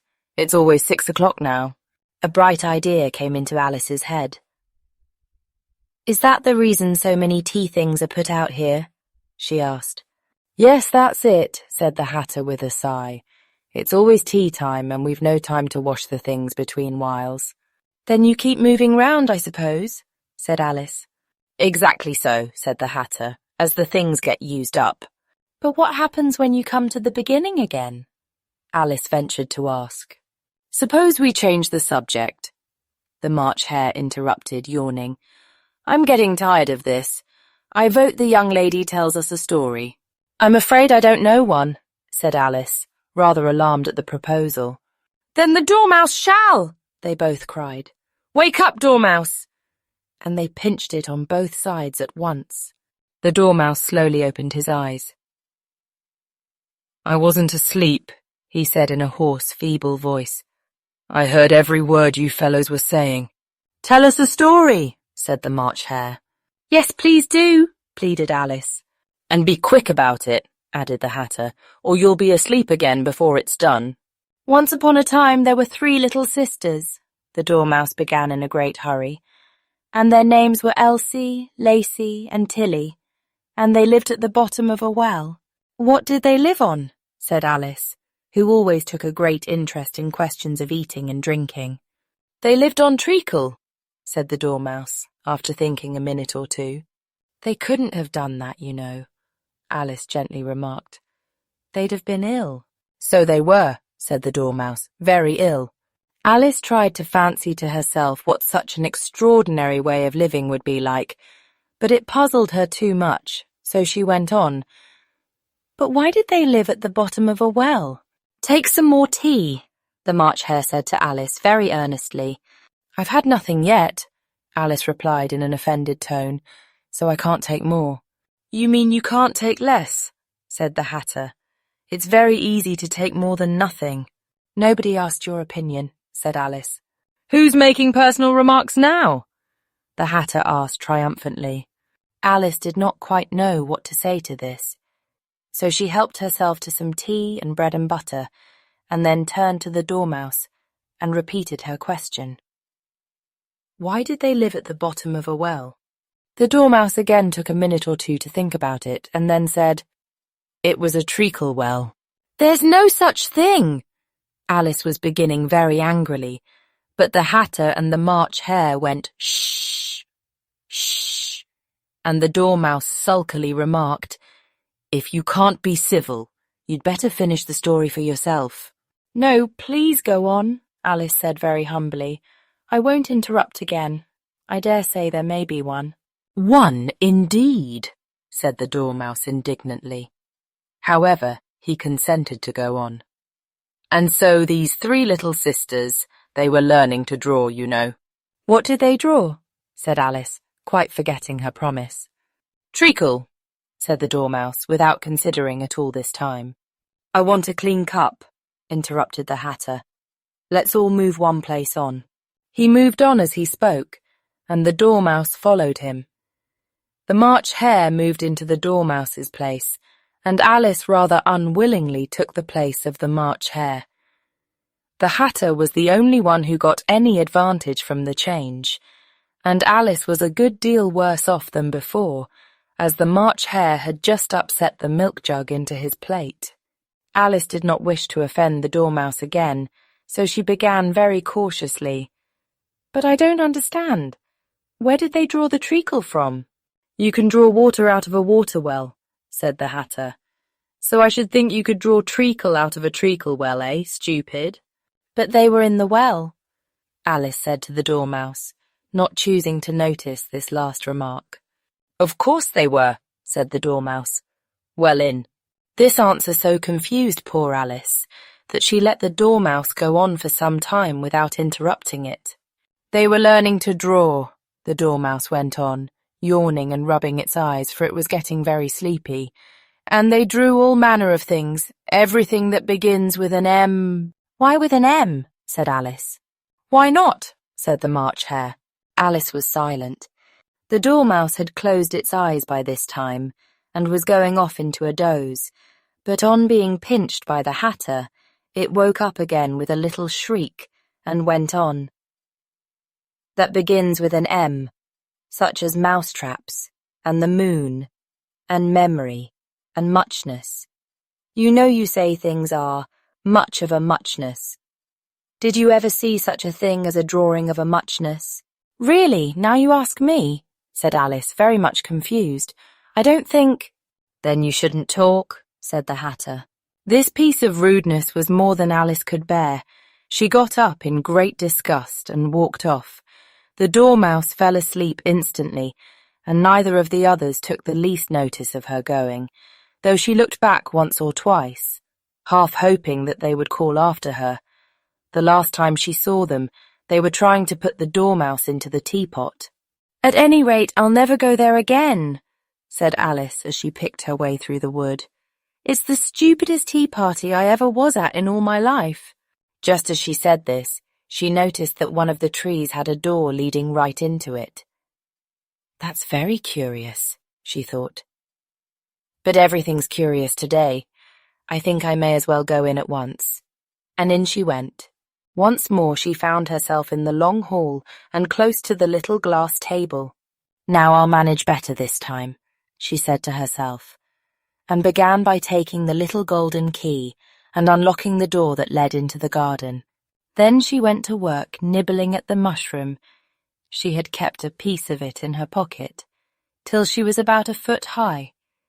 Then she walked down the little passage, and then she found herself at last in the beautiful garden, among the bright flower beds and the cool fountains. Chapter 8. The Queen's Croquet Ground. A large rose tree stood near the entrance of the garden. The roses growing on it were white, but there were 3 gardeners at it, busily painting them red. Alice thought this a very curious thing, and she went nearer to watch them, and just as she came up to them, she heard one of them say, "Look out now, Five! Don't go splashing paint over me like that." "I couldn't help it," said Five in a sulky tone. "Seven jogged my elbow." On which Seven looked up and said, "That's right, Five, always lay the blame on others." "You'd better not talk," said Five. "I heard the Queen say only yesterday you deserve to be beheaded." "What for?" said the one who had spoken first. "That's none of your business, too," said Seven. "Yes, it is his business," said Five, "and I'll tell him it was for bringing the cooked tulip roots instead of onions." Seven flung down his brush, and had just begun, well, of all the unjust things, when his eye chanced to fall upon Alice as she stood watching them, and he checked himself suddenly. The others looked round also, and all of them bowed low.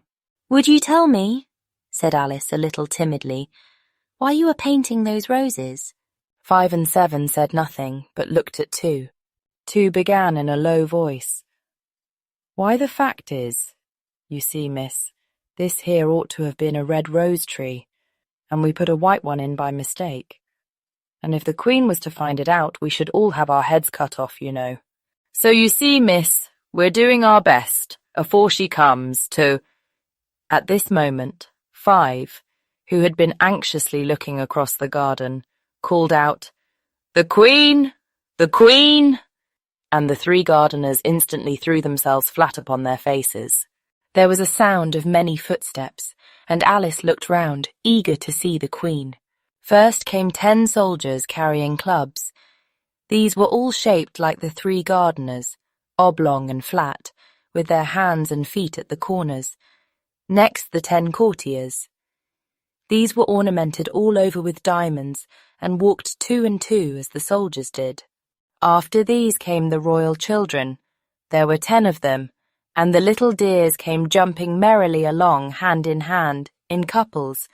They were all ornamented with hearts. Next came the guests, mostly kings and queens, and among them Alice recognized the White Rabbit. It was talking in a hurried, nervous manner, smiling at everything that was said, and went by without noticing her. Then followed the Knave of Hearts, carrying the king's crown on a crimson velvet cushion, and last of all this grand procession came the King and Queen of Hearts. Alice was rather doubtful whether she ought not to lie down on her face like the 3 gardeners. But she could not remember ever having heard of such a rule at processions. And besides, what would be the use of a procession, thought she, if people had all to lie down upon their faces so that they couldn't see it? So she stood still where she was, and waited. When the procession came opposite to Alice, they all stopped and looked at her, and the Queen said severely, "Who is this?" She said it to the Knave of Hearts, who only bowed and smiled in reply. "Idiot," said the Queen, tossing her head impatiently, and turning to Alice she went on, "What's your name, child?" "My name is Alice, so please your Majesty," said Alice very politely, but she added to herself, "Why, they're only a pack of cards after all. I needn't be afraid of them." "And who are these?"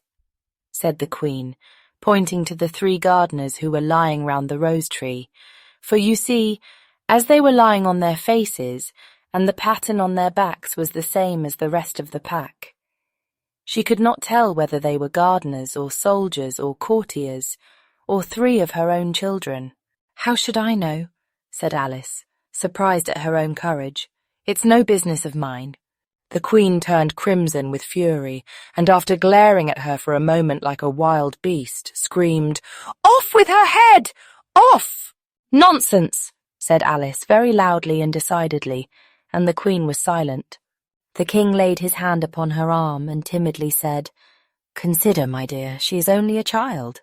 The Queen turned angrily away from him and said to the knave, "Turn them over!"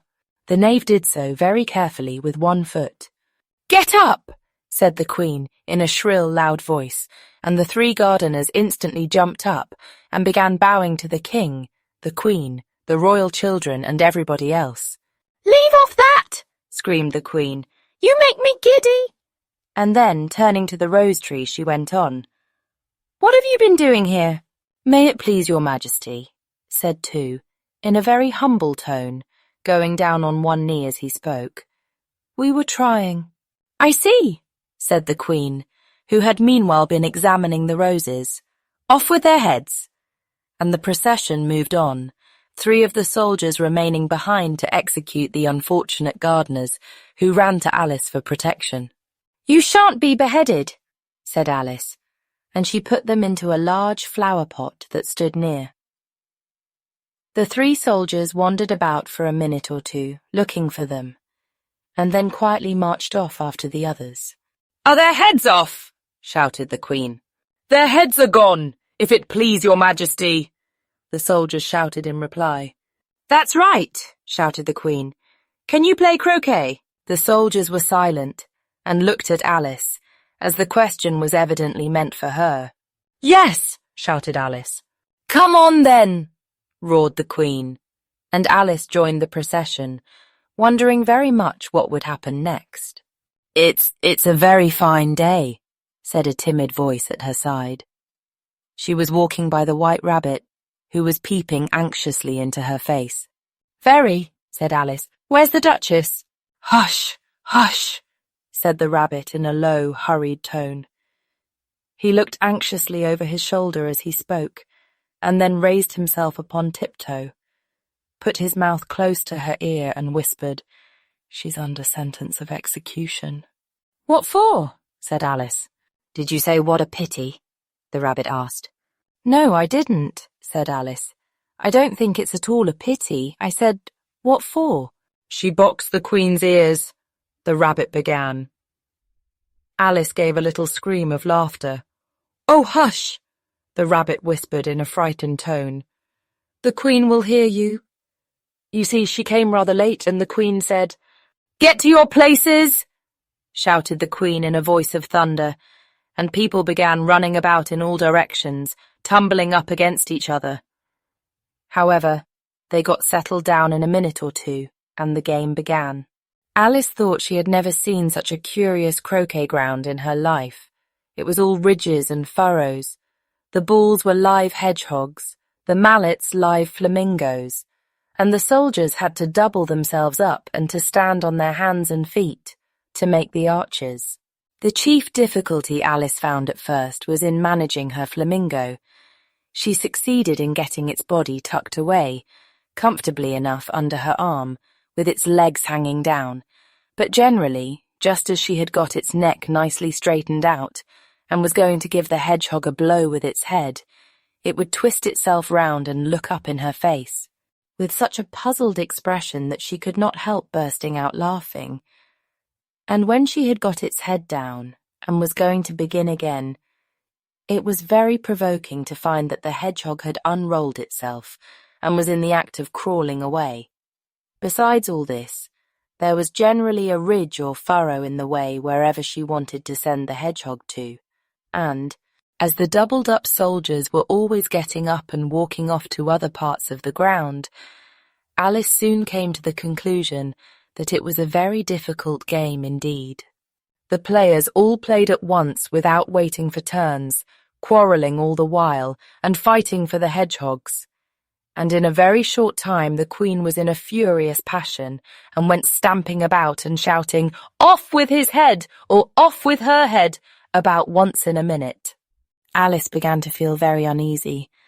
To be sure, she had not as yet had any dispute with the Queen, but she knew that it might happen any minute. And then, thought she, what would become of me? They're dreadfully fond of beheading people here.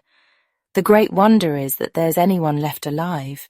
She was looking about for some way of escape, and wondering whether she could get away without being seen, when she noticed a curious appearance in the air. It puzzled her very much at first, but after watching it a minute or two, she made it out to be a grin, and she said to herself, "It's the Cheshire Cat. Now I shall have somebody to talk to." "How are you getting on?" said the cat, as soon as there was mouth enough for it to speak with. Alice waited till the eyes appeared, and then nodded. "It's no use speaking to it," she thought, "till its ears have come, or at least one of them." In another minute the whole head appeared, and then Alice put down her flamingo and began an account of the game, feeling very glad she had someone to listen to her. The cat seemed to think that there was enough of it now in sight, and no more of it appeared. "I don't think they play at all fairly," Alice began, in rather a complaining tone, "and they all quarrel so dreadfully one can't hear oneself speak, and they don't seem to have any rules in particular. At least, if there are, nobody attends to them, and you've no idea how confusing it is, all the things being alive. For instance, there's the arch I've got to go through next, walking about at the other end of the ground, and I should have croqueted the Queen's hedgehog just now, only it ran away when it saw mine coming." "How do you like the Queen?" said the cat in a low voice. "Not at all," said Alice.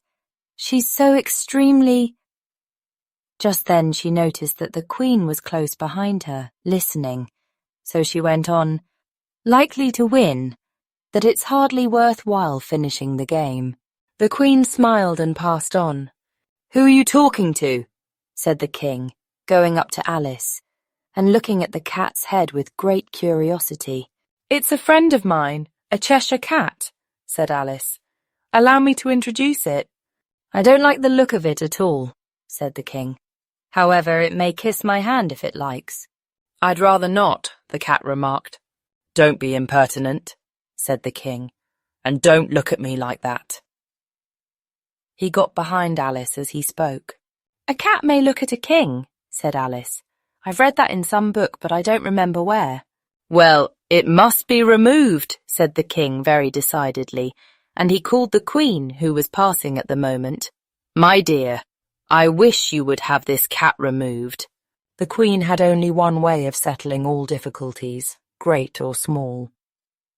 "Off with his head," she said without even looking round. "I'll fetch the executioner myself," said the King eagerly, and he hurried off. Alice thought she might as well go back and see how the game was going on, as she heard the Queen's voice in the distance, screaming with passion.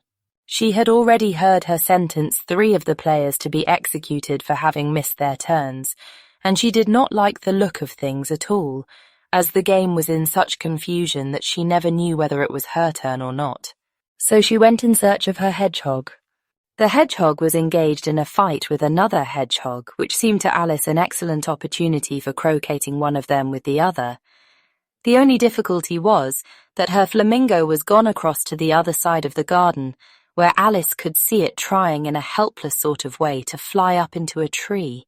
By the time she had caught the flamingo and brought it back, the fight was over, and both the hedgehogs were out of sight. "But it doesn't matter much," thought Alice, "as all the archers are gone from this side of the ground." So she tucked it away under her arm, that it might not escape again, and went back for a little more conversation with her friend.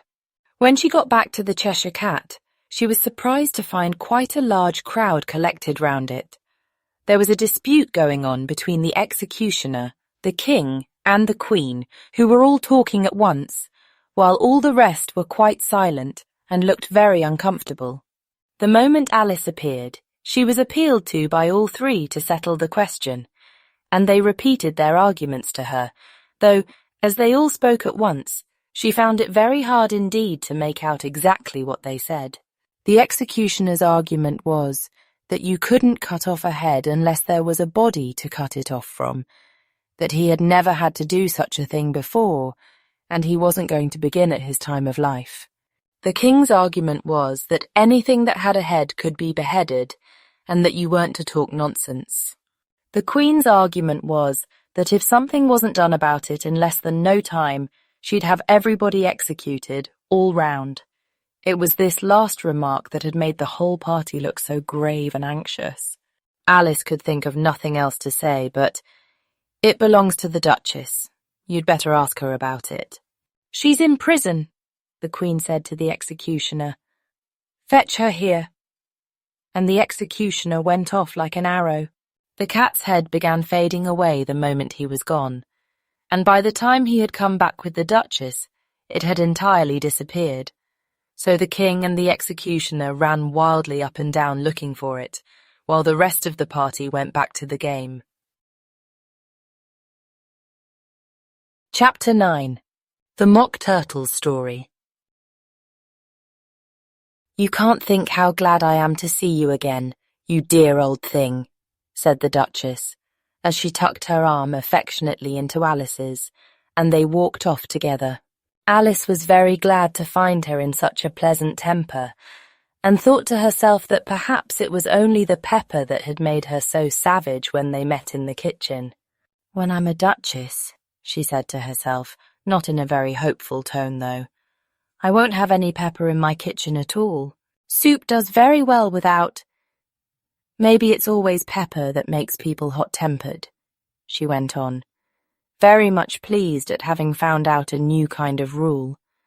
"And vinegar that makes them sour, and chamomile that makes them bitter, and barley sugar, and such things that make children sweet-tempered. I only wish people knew that. Then they wouldn't be so stingy about it, you know." She had quite forgotten the Duchess by this time, and was a little startled when she heard her voice close to her ear. "You're thinking about something, my dear, and that makes you forget to talk. I can't tell you just now what the moral of that is, but I shall remember it in a bit." "Perhaps it hasn't one," Alice ventured to remark. "Tut, tut, child," said the Duchess. "Everything's got a moral, if only you can find it." And she squeezed herself up closer to Alice's side as she spoke. Alice did not much like keeping so close to her. First, because the Duchess was very ugly, and secondly, because she was exactly the right height to rest her chin upon Alice's shoulder, and it was an uncomfortably sharp chin. However, she did not like to be rude, so she bore it as well as she could. "The game's going on rather better now," she said, by way of keeping up the conversation a little. "'Tis so," said the Duchess, "and the moral of that is, oh, 'tis love that makes the world go round." "Somebody said," Alice whispered, "that it's done by everybody minding their own business."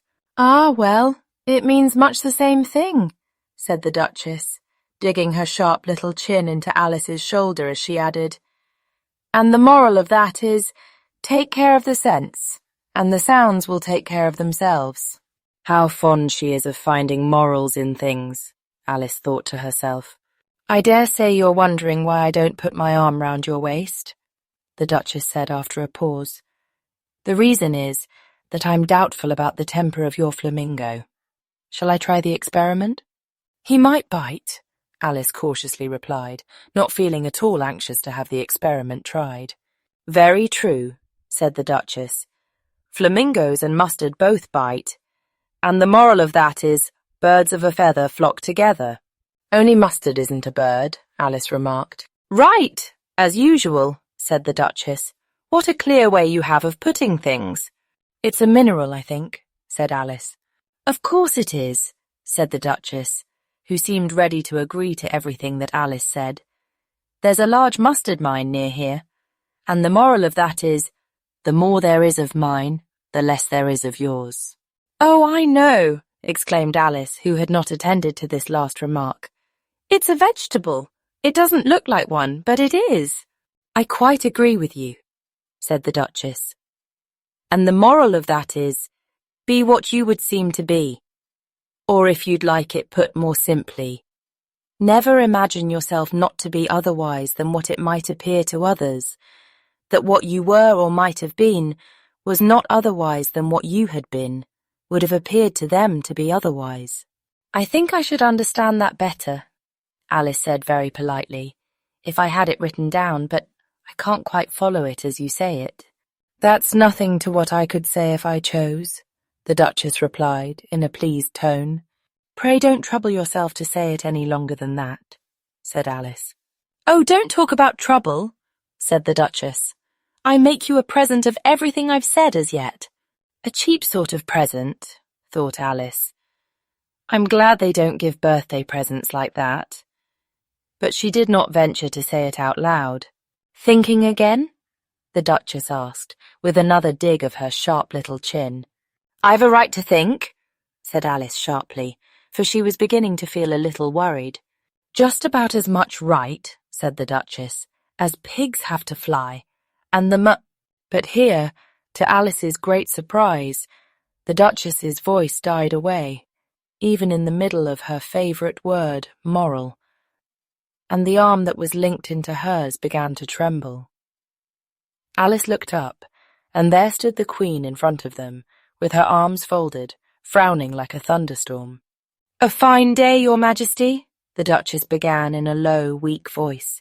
Now I give you fair warning, shouted the Queen, stamping on the ground as she spoke. Either you or your head must be off, and that in about half no time. Take your choice. The Duchess took her choice and was gone in a moment. Let's go on with the game, the Queen said to Alice, and Alice was too much frightened to say a word, but slowly followed her back to the croquet ground. The other guests had taken advantage of the Queen's absence and were resting in the shade. However, the moment they saw her, they hurried back to the game, the Queen merely remarking that a moment's delay would cost them their lives. All the time they were playing, the Queen never left off quarrelling with the other players and shouting, "Off with his head," or "Off with her head." Those whom she sentenced were taken into custody by the soldiers, who of course had to leave off being archers to do this, so that by the end of half an hour or so there were no archers left, and all the players, except the King, the Queen, and Alice, were in custody and under sentence of execution. Then the Queen left off, quite out of breath, and said to Alice, "Have you seen the mock turtle yet?" "No," said Alice. "I don't even know what a mock turtle is." "It's the thing mock turtle soup is made from," said the Queen. "I never saw one or heard of one," said Alice. "Come on then," said the Queen, "and he shall tell you his history." As they walked off together, Alice heard the King say in a low voice, to the company generally, "You are all pardoned." "Come, that's a good thing," she said to herself, for she had felt quite unhappy at the number of executions the Queen had ordered. They very soon came upon a griffin lying fast asleep in the sun. If you don't know what a griffin is, look at the picture. "Up, lazy thing," said the Queen, "and take this young lady to see the mock turtle and to hear his history. I must go back and see after some executions I have ordered." And she walked off, leaving Alice alone with the griffin. Alice did not quite like the look of the creature, but on the whole she thought it would be quite as safe to stay with it as to go after that savage Queen. So she waited. The griffin sat up and rubbed its eyes. Then it watched the Queen till she was out of sight. Then it chuckled. "What fun!" said the griffin, half to itself, half to Alice. "What is the fun?" said Alice. "Why, she," said the griffin. "It's all her fancy, that. They never executes nobody, you know. Come on." Everybody says, "Come on here," thought Alice, as she went slowly after it. I never was so ordered about in all my life. Never. They had not gone far before they saw the mock turtle in the distance, sitting sad and lonely on a little ledge of rock. And as they came nearer, Alice could hear him sighing as if his heart would break. She pitied him deeply. "What is his sorrow?" she asked the Gryphon, and the Gryphon answered, very nearly in the same words as before, "It's all his fancy, that. He hasn't got no sorrow, you know. Come on." So they went up to the mock turtle, who looked at them with large eyes full of tears, but said nothing. "This here young lady," said the Gryphon, "she wants for to know your history, she do." "I'll tell it her," said the mock turtle in a deep, hollow tone. "Sit down, both of you, and don't speak a word till I've finished." So they sat down, and nobody spoke for some minutes. Alice thought to herself, "I don't see how he can ever finish, if he doesn't begin." But she waited patiently. "Once," said the mock turtle at last with a deep sigh, "I was a real turtle." These words were followed by a very long silence, broken only by an occasional exclamation of "Shkrr" from the Gryphon, and the constant heavy sobbing of the mock turtle. Alice was very nearly getting up and saying, "Thank you, sir, for your interesting story." But she could not help thinking there must be more to come, so she sat still and said nothing. "When we were little," the mock turtle went on at last, more calmly, though still sobbing a little now and then, "we went to school in the sea. The master was an old turtle. We used to call him Tortoise." "Why did you call him Tortoise if he wasn't one?" Alice asked. "We called him Tortoise because he taught us," said the mock turtle angrily. "Really, you are very dull. You ought to be ashamed of yourself for asking such a simple question," added the Gryphon. And then they both sat silent and looked at poor Alice, who felt ready to sink into the earth. At last the Gryphon said to the mock turtle, "Drive on, old fellow. Don't be all day about it." And he went on in these words, "Yes, we went to school in the sea, though you mayn't believe it." "I never said I didn't," interrupted Alice. "You did," said the mock turtle. "Hold your tongue," added the Gryphon. Before Alice could speak again, the mock turtle went on. "We had the best of educations. In fact, we went to school every day." "I've been to a day school too," said Alice. "You needn't be so proud as all that." "With extras?" asked the mock turtle a little anxiously. "Yes," said Alice. "We learned French and music." "And washing?" said the mock turtle. "Certainly not," said Alice indignantly. "Ah, then yours wasn't a really good school," said the mock turtle in a tone of great relief. Now at ours they had at the end of the bill, French music and washing extra. "You couldn't have wanted it much," said Alice. "Living at the bottom of the sea." "I couldn't afford to learn it," said the mock turtle with a sigh. "I only took the regular course." "What was that?" inquired Alice. "Reeling and writhing, of course, to begin with," the mock turtle replied.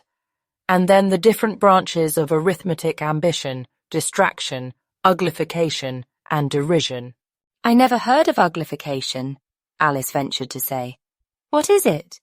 The Gryphon lifted up both its paws in surprise. "What? Never heard of uglifying?" it exclaimed. "You know what to beautify is, I suppose?" "Yes," said Alice doubtfully. "It means to make anything prettier." "Well then," the Gryphon went on, "if you don't know what to uglify is, you are a simpleton." Alice did not feel encouraged to ask any more questions about it, so she turned to the mock turtle and said, "What else had you to learn?" "Well, there was mystery," the mock turtle replied, counting off the subjects on his flappers. "Mystery, ancient and modern, with seaography. Then drawling, the drawling master was an old conger eel that used to come once a week. He taught us drawling, stretching, and fainting in coils." "What was that like?" said Alice. "Well, I can't show it you myself," the mock turtle said. "I'm too stiff, and the Gryphon never learnt it." Hadn't time, said the Gryphon. I went to the classics master, though. He was an old crab, he was. I never went to him, the Mock Turtle said with a sigh. He taught laughing and grief, they used to say. So he did, said the Gryphon, sighing in his turn, and both creatures hid their faces in their paws. And how many hours a day did you do lessons? Said Alice, in a hurry to change the subject. 10 hours the first day, said the Mock Turtle, 9 the next, and so on. What a curious plan, exclaimed Alice. That's the reason they're called lessons, the Gryphon remarked, because they lessen from day to day. This was quite a new idea to Alice, and she thought it over a little before she made her next remark. Then the 11th day must have been a holiday. Of course it was, said the Mock Turtle. And how did you manage on the 12th? Alice went on eagerly. That's enough about lessons, the Gryphon interrupted in a very decided tone. Tell her something about the games now. Chapter 10. The Lobster Quadrille. The Mock Turtle sighed deeply and drew the back of one flapper across his eyes. He looked at Alice and tried to speak, but for a minute or two sobs choked his voice. Same as if he had a bone in his throat, said the Gryphon, and it set to work shaking him and punching him in the back. At last the Mock Turtle recovered his voice, and with tears running down his cheeks, he went on again. You may not have lived much under the sea. I haven't, said Alice, and perhaps you were never even introduced to a lobster. Alice began to say, I once tasted, but checked herself hastily and said, no, never. So you can have no idea what a delightful thing a lobster quadrille is. No, indeed, said Alice. What sort of a dance is it? Why, said the Gryphon, you first form into a line along the seashore. 2 lines, cried the Mock Turtle. Seals, turtles, salmon, and so on. Then when you've cleared all the jellyfish out of the way— That generally takes some time, interrupted the Gryphon. You advance twice. Each with a lobster as a partner, cried the Gryphon. Of course, the Mock Turtle said. Advance twice, set to partners. Change lobsters and retire in same order, continued the Gryphon. Then you know, the Mock Turtle went on, you throw the lobsters, shouted the Gryphon with a bound into the air. As far out to sea as you can. Swim after them, screamed the Gryphon. Turn a somersault in the sea, cried the Mock Turtle, capering wildly about. Change lobsters again, yelled the Gryphon at the top of its voice. Back to land again, and that's all the first figure, said the Mock Turtle, suddenly dropping his voice, and the 2 creatures who had been jumping about like mad things all this time sat down again very sadly and quietly and looked at Alice. It must be a very pretty dance, said Alice timidly. Would you like to see a little of it? Said the Mock Turtle. Very much indeed, said Alice. Come, let's try the first figure, said the Mock Turtle to the Gryphon. We can do without lobsters, you know. Which shall sing? Oh, you sing, said the Gryphon. I've forgotten the words. So they began solemnly dancing round and round Alice, every now and then treading on her toes when they passed too close, and waving their forepaws to mark the time, while the Mock Turtle sang this, very slowly and sadly. Will you walk a little faster? Said a whiting to a snail. There's a porpoise close behind us, and he's treading on my tail. See how eagerly the lobsters and the turtles all advance. They are waiting on the shingle. Will you come and join the dance? Will you, won't you, will you, won't you join the dance? Will you, won't you, will you, won't you join the dance? You can really have no notion how delightful it will be when they take us up and throw us with the lobsters out to sea. But the snail replied, too far, and gave a look askance. Said he thanked the whiting kindly, but he would not join the dance.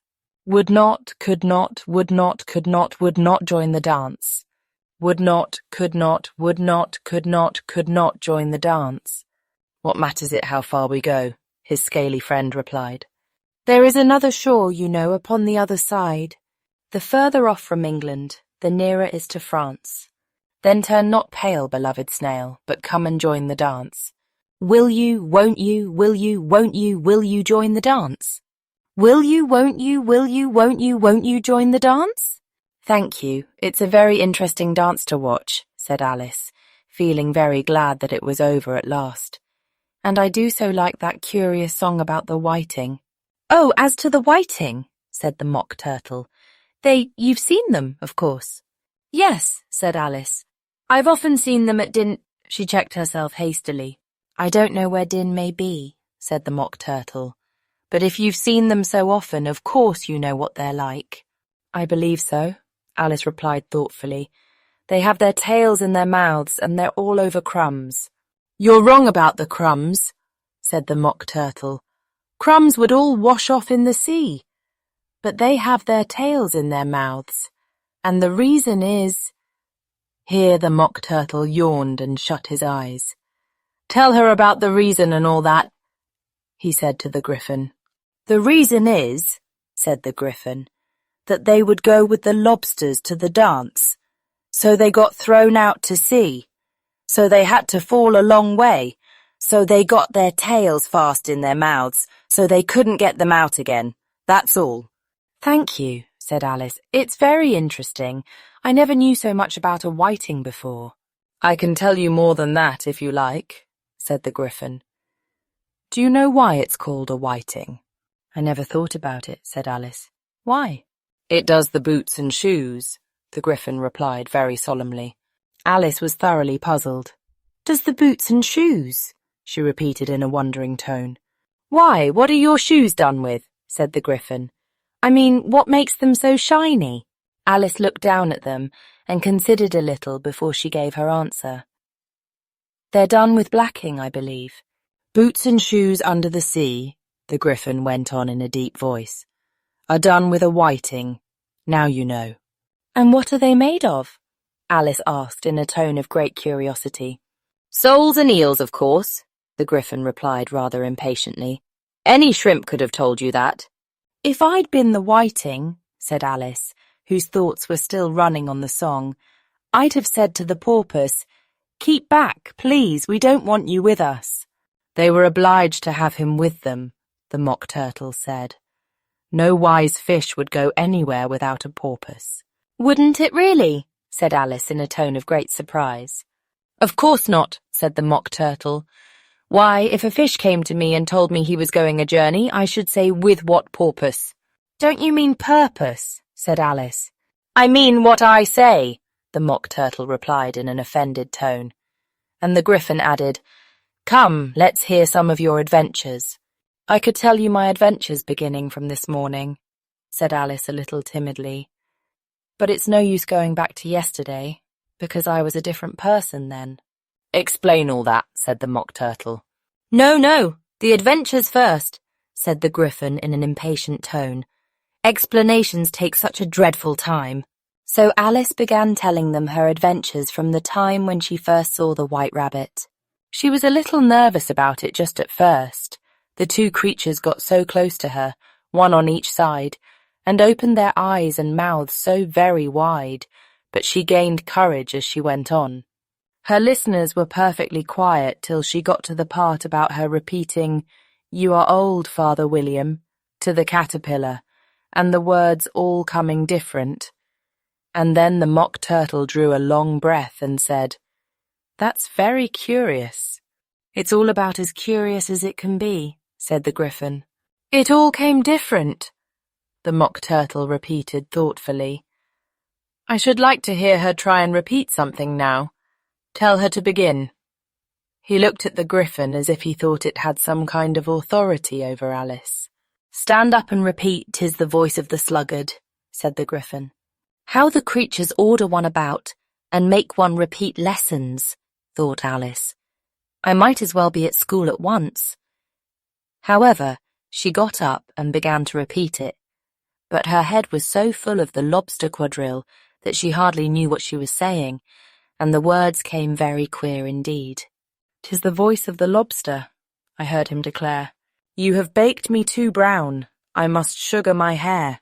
As a duck with its eyelids, so he with his nose. trims his belt and his buttons, and turns out his toes. Later editions continued as follows. When the sands are all dry, he is gay as a lark, and will talk in contemptuous tones of the shark. But when the tide rises and sharks are around, his voice has a timid and tremulous sound. That's different from what I used to say when I was a child, said the Gryphon. Well, I never heard it before, said the Mock Turtle, but it sounds uncommon nonsense. Alice said nothing. She had sat down with her face in her hands, wondering if anything would ever happen in a natural way again. I should like to have it explained, said the Mock Turtle. She can't explain it, said the Gryphon hastily. Go on with the next verse. But about his toes, the Mock Turtle persisted. How could he turn them out with his nose, you know? It's the first position in dancing, Alice said, but was dreadfully puzzled by the whole thing, and longed to change the subject. Go on with the next verse, the Gryphon repeated impatiently. It begins, I passed by his garden. Alice did not dare to disobey, though she felt sure it would all come wrong, and she went on in a trembling voice. I passed by his garden, and marked with one eye how the owl and the panther were sharing a pie. Later editions continued as follows. The panther took pie crust and gravy and meat, while the owl had the dish as its share of the treat. When the pie was all finished, the owl, as a boon, was kindly permitted to pocket the spoon, while the panther received knife and fork with a growl, and concluded the banquet. What is the use of repeating all that stuff? The Mock Turtle interrupted. If you don't explain it as you go on. It's by far the most confusing thing I ever heard. Yes, I think you'd better leave off, said the Gryphon, and Alice was only too glad to do so. Shall we try another figure of the lobster quadrille? The Gryphon went on. Or would you like the Mock Turtle to sing you a song? Oh, a song, please, if the Mock Turtle would be so kind, Alice replied, so eagerly that the Gryphon said, in a rather offended tone, No accounting for tastes. Sing her turtle soup, will you, old fellow? The Mock Turtle sighed deeply and began in a voice sometimes choked with sobs to sing this. Beautiful soup, so rich and green, waiting in a hot tureen. Who for such dainties would not stoop? Soup of the evening, beautiful soup. Soup of the evening, beautiful soup. Beautiful soup, beautiful soup. Soup of the evening, beautiful, beautiful soup. Beautiful soup, who cares for fish? Game or any other dish? Who would not give all else for 2p? Anyworth only of beautiful soup? Pennyworth only of beautiful soup. Beautiful soup, beautiful soup. Soup of the evening, beautiful, beautiful soup. Chorus again, cried the Gryphon, and the Mock Turtle had just begun to repeat it when a cry of, the trial's beginning, was heard in the distance. Come on, cried the Gryphon, and taking Alice by the hand, it hurried off without waiting for the end of the song. What trial is it? Alice panted as she ran, but the Gryphon only answered, Come on, and ran the faster, while more and more faintly came, carried on the breeze that followed them, the melancholy words. Soup of the evening, beautiful, beautiful soup. Chapter 11. Who Stole the Tarts? The King and Queen of Hearts were seated on their throne when they arrived, with a great crowd assembled about them. All sorts of little birds and beasts, as well as the whole pack of cards. The knave was standing before them in chains, with a soldier on each side to guard him, and near the king was the white rabbit, with a trumpet in one hand, and a scroll of parchment in the other. In the very middle of the court was a table, with a large dish of tarts upon it. They looked so good that it made Alice quite hungry to look at them. I wish they'd get the trial done, she thought, and hand round the refreshments. But there seemed to be no chance of this, so she began looking at everything about her, to pass away the time. Alice had never been in a court of justice before, but she had read about them in books, and she was quite pleased to find that she knew the name of nearly everything there. "That's the judge," she said to herself, because of his great wig. The judge, by the way, was the king, and as he wore his crown over the wig, look at the frontispiece if you want to see how he did it, he did not look at all comfortable, and it was certainly not becoming. "And that's the jury box," thought Alice. "And those 12 creatures," she was obliged to say creatures, you see, because some of them were animals and some were birds. "I suppose they are the jurors." She said this last word 2 or 3 times over to herself, being rather proud of it, for she thought, and rightly too, that very few little girls of her age knew the meaning of it at all. However, jurymen would have done just as well. The 12 jurors were all writing very busily on slates. "What are they doing?" Alice whispered to the Griffin. "They can't have anything to put down yet, before the trial's begun."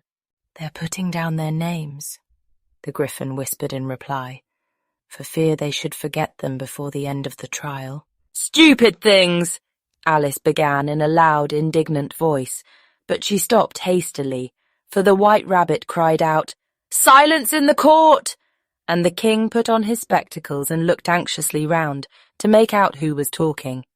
Alice could see, as well as if she were looking over their shoulders, that all the jurors were writing down "stupid things" on their slates, and she could even make out that one of them didn't know how to spell stupid, and that he had to ask his neighbour to tell him. "A nice muddle their slates'll be in before the trial's over," thought Alice. One of the jurors had a pencil that squeaked. This, of course, Alice could not stand, and she went round the court and got behind him, and very soon found an opportunity of taking it away. She did it so quickly that the poor little juror, it was Bill, the lizard, could not make out at all what had become of it. So, after hunting all about for it, he was obliged to write with one finger for the rest of the day. And this was of very little use, as it left no mark on the slate. "Herald, read the accusation," said the king. On this the White Rabbit blew 3 blasts on the trumpet, and then unrolled the parchment scroll, and read as follows. "The Queen of Hearts, she made some tarts, all on a summer day. The Knave of Hearts, he stole those tarts, and took them quite away. Consider your verdict," the king said to the jury. "Not yet, not yet," the rabbit hastily interrupted. "There's a great deal to come before that." "Call the first witness," said the king, and the White Rabbit blew 3 blasts on the trumpet and called out, "First witness!" The first witness was the Hatter. He came in with a teacup in one hand and a piece of bread and butter in the other.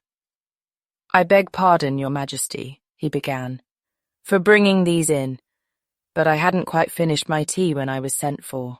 "You ought to have finished," said the king. "When did you begin?" The Hatter looked at the March Hare, who had followed him into the court, arm in arm with the Dormouse. 14th of March, I think it was, he said. 15th, said the March Hare. 16th, added the Dormouse.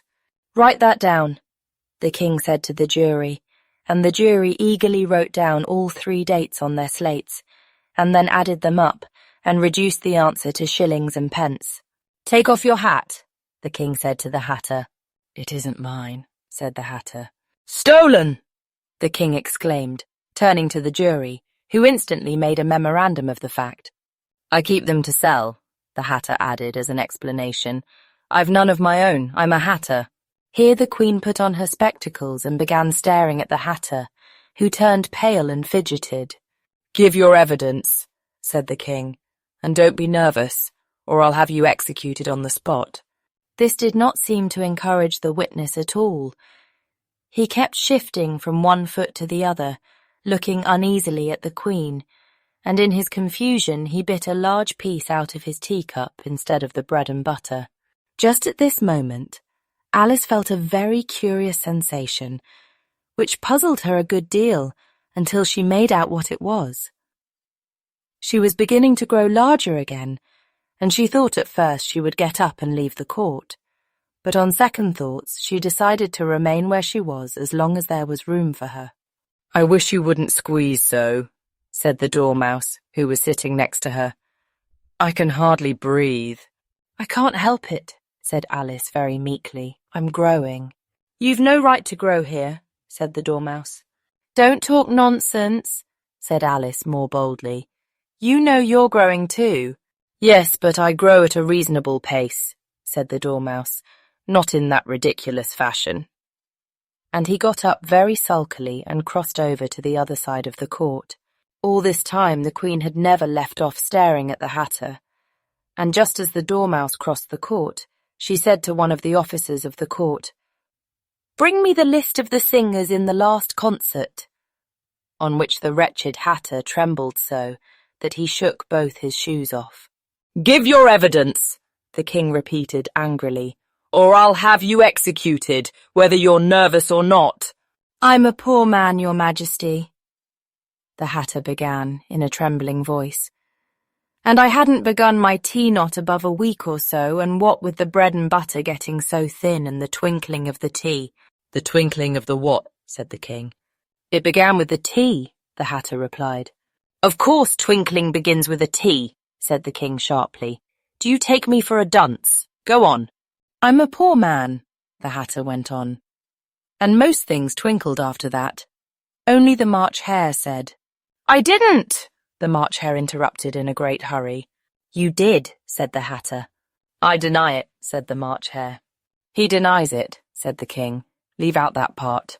"Well, at any rate, the Dormouse said," the Hatter went on, looking anxiously round to see if he would deny it too. But the Dormouse denied nothing, being fast asleep. "After that," continued the Hatter, "I cut some more bread and butter." "But what did the Dormouse say?" one of the jury asked. "That I can't remember," said the Hatter. "You must remember," remarked the King, "or I'll have you executed." The miserable Hatter dropped his teacup and bread and butter and went down on one knee. "I'm a poor man, Your Majesty," he began. "You're a very poor speaker," said the King. Here one of the guinea pigs cheered and was immediately suppressed by the officers of the court.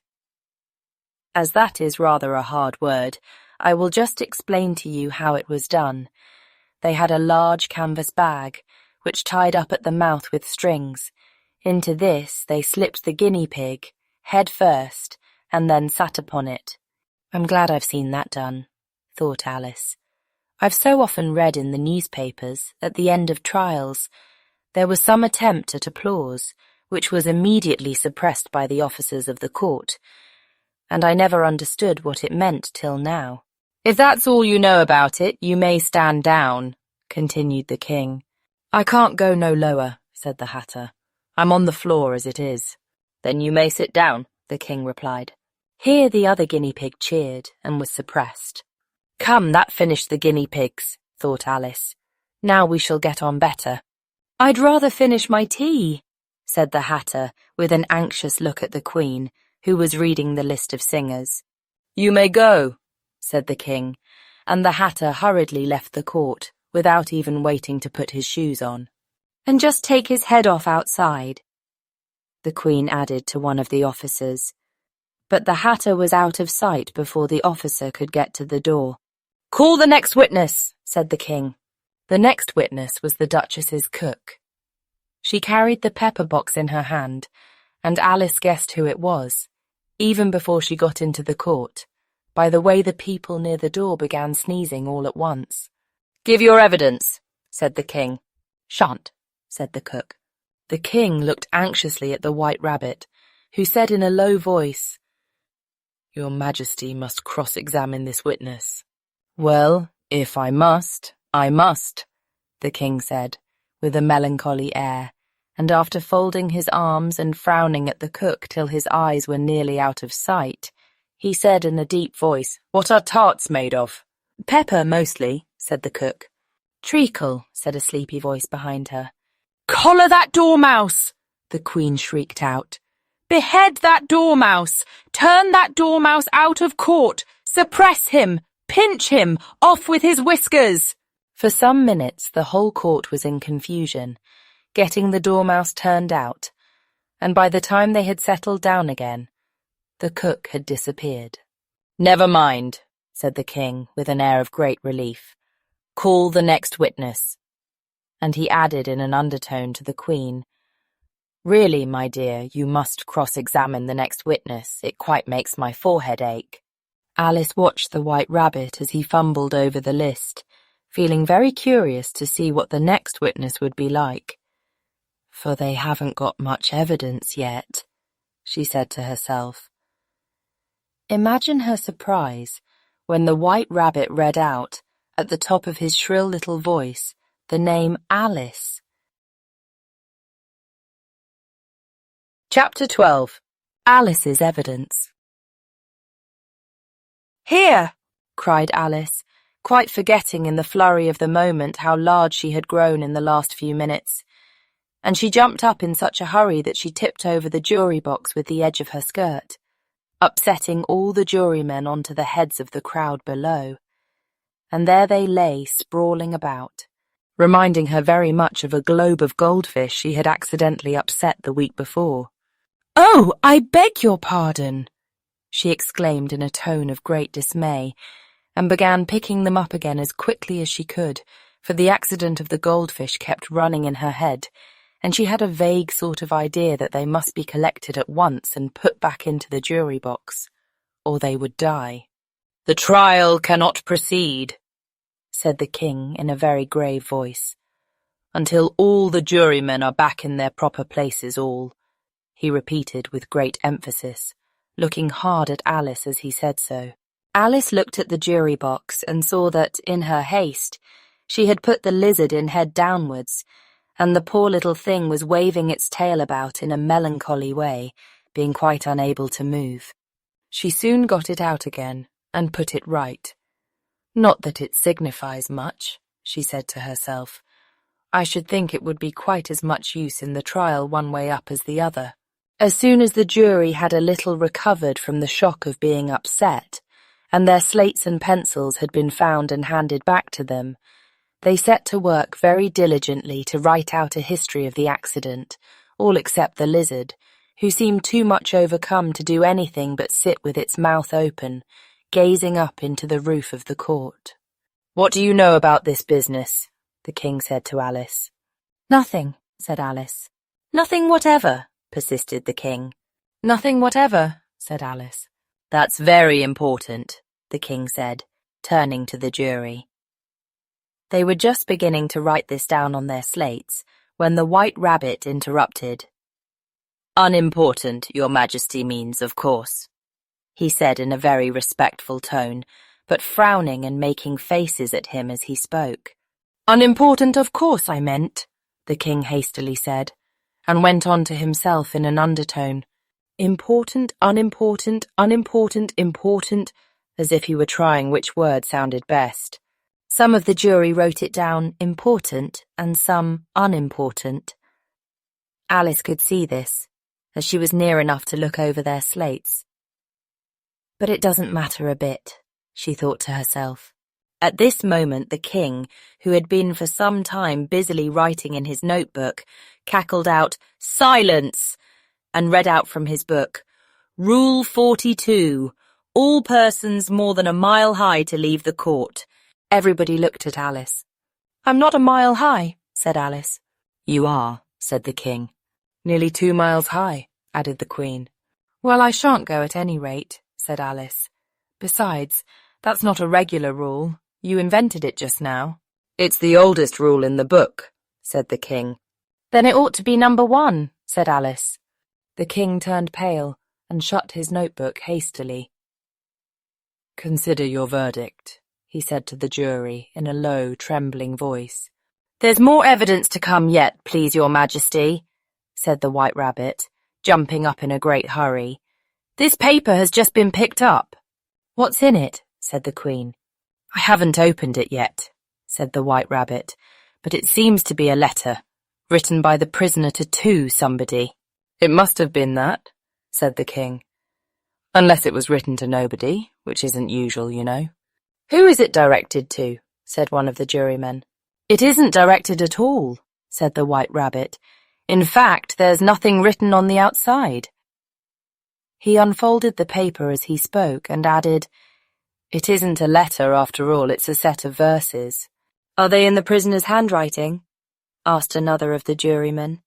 "No, they're not," said the White Rabbit, "and that's the queerest thing about it." The jury all looked puzzled. "He must have imitated somebody else's hand," said the king. The jury all brightened up again. "Please, your majesty," said the knave, "I didn't write it, and they can't prove I did.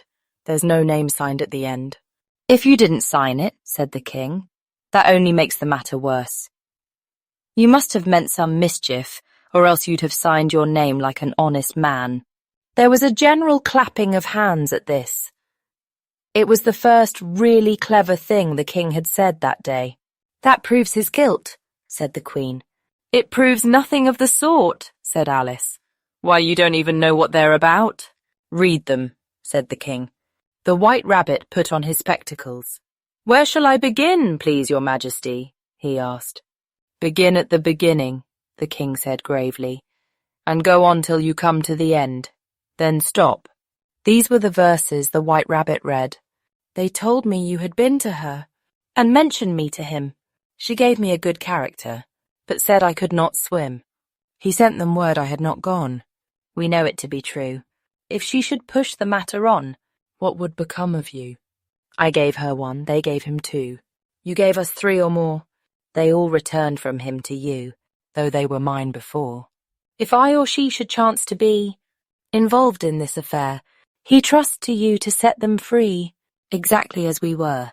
My notion was that you had been, before she had this fit, an obstacle that came between him and ourselves and it. Don't let him know she liked them best, for this must ever be a secret kept from all the rest, between yourself and me." "That's the most important piece of evidence we've heard yet," said the king, rubbing his hands. "So now let the jury—" "If any one of them can explain it," said Alice. She had grown so large in the last few minutes that she wasn't a bit afraid of interrupting him. "I'll give him 6pence. I don't believe there's an atom of meaning in it." The jury all wrote down on their slates, "She doesn't believe there's an atom of meaning in it," but none of them attempted to explain the paper. "If there's no meaning in it," said the king, "that saves a world of trouble, you know, as we needn't try to find any. And yet, I don't know," he went on, spreading out the verses on his knee and looking at them with one eye. "I seem to see some meaning in them after all. Said I could not swim. You can't swim, can you?" he added, turning to the knave. The knave shook his head sadly. "Do I look like it?" he said, which he certainly did not, being made entirely of cardboard. "All right so far?" said the king, and he went on muttering over the verses to himself. "We know it to be true. That's the jury, of course. I gave her one. They gave him two. Why, that must be what he did with the tarts, you know." "But it goes on they all returned from him to you," said Alice. "Why, there they are," said the king triumphantly, pointing to the tarts on the table. "Nothing can be clearer than that. Then again, before she had this fit— You never had fits, my dear, I think," he said to the queen. "Never!" said the queen furiously, throwing an inkstand at the lizard as she spoke. The unfortunate little Bill had left off writing on his slate with one finger, as he found it made no mark, but he now hastily began again, using the ink that was trickling down his face, as long as it lasted. "Then the words don't fit you," said the king, looking round the court with a smile. There was a dead silence. "It's a pun," the king added in an offended tone, and everybody laughed. "Let the jury consider their verdict," the king said for about the 20th time that day. "No, no," said the queen. "Sentence first, verdict afterwards." "Stuff and nonsense," said Alice loudly. "The idea of having the sentence first." "Hold your tongue," said the queen, turning purple. "I won't," said Alice. "Off with her head," the queen shouted at the top of her voice. Nobody moved. "Who cares for you?" said Alice. She had grown to her full size by this time. "You're nothing but a pack of cards." At this, the whole pack rose up into the air and came flying down upon her. She gave a little scream, half of fright and half of anger, and tried to beat them off, and found herself lying on the bank, with her head in the lap of her sister, who was gently brushing away some dead leaves that had fluttered down from the trees upon her face. "Wake up, Alice dear," said her sister. "Why, what a long sleep you've had." "Oh, I've had such a curious dream," said Alice, and she told her sister, as well as she could remember them, all these strange adventures of hers that you have just been reading about. And when she had finished, her sister kissed her and said, "It was a curious dream, dear, certainly. But now run into your tea. It's getting late." So Alice got up and ran off, thinking while she ran, as well she might, what a wonderful dream it had been. But her sister sat still, just as she left her, leaning her head on her hand, watching the setting sun, and thinking of little Alice and all her wonderful adventures, till she too began dreaming after a fashion, and this was her dream. First, she dreamed of little Alice herself, and once again the tiny hands were clasped upon her knee, and the bright, eager eyes were looking up into hers. She could hear the very tones of her voice, and see that queer little toss of her head to keep back the wandering hair that would always get into her eyes. And still as she listened, or seemed to listen, the whole place around her became alive with the strange creatures of her little sister's dream. The long grass rustled at her feet as the white rabbit hurried by. The frightened mouse splashed his way through the neighbouring pool. She could hear the rattle of the teacups as the March Hare and his friends shared their never-ending meal, and the shrill voice of the Queen ordering off her unfortunate guests to execution. Once more the pig baby was sneezing on the Duchess's knee, while plates and dishes crashed around it. Once more the shriek of the griffin, the squeaking of the lizard's slate pencil, and the choking of the suppressed guinea pigs filled the air, mixed up with the distant sobs of the miserable mock turtle. So she sat on, with closed eyes, and half believed herself in Wonderland, though she knew she had but to open them again, and all would change to dull reality. The grass would be only rustling in the wind, and the pool rippling to the waving of the reeds. The rattling teacups would change to tinkling sheep bells, and the Queen's shrill cries to the voice of the shepherd boy, and the sneeze of the baby, the shriek of the griffin, and all the other queer noises would change, she knew, to the confused clamour of the busy farmyard, while the lowing of the cattle in the distance would take the place of the mock turtle's heavy sobs.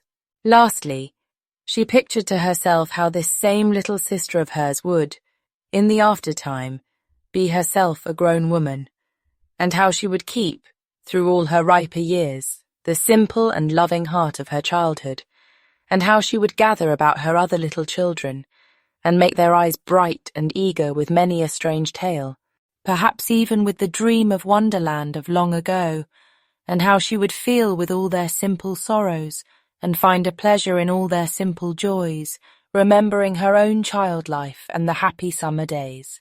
The end.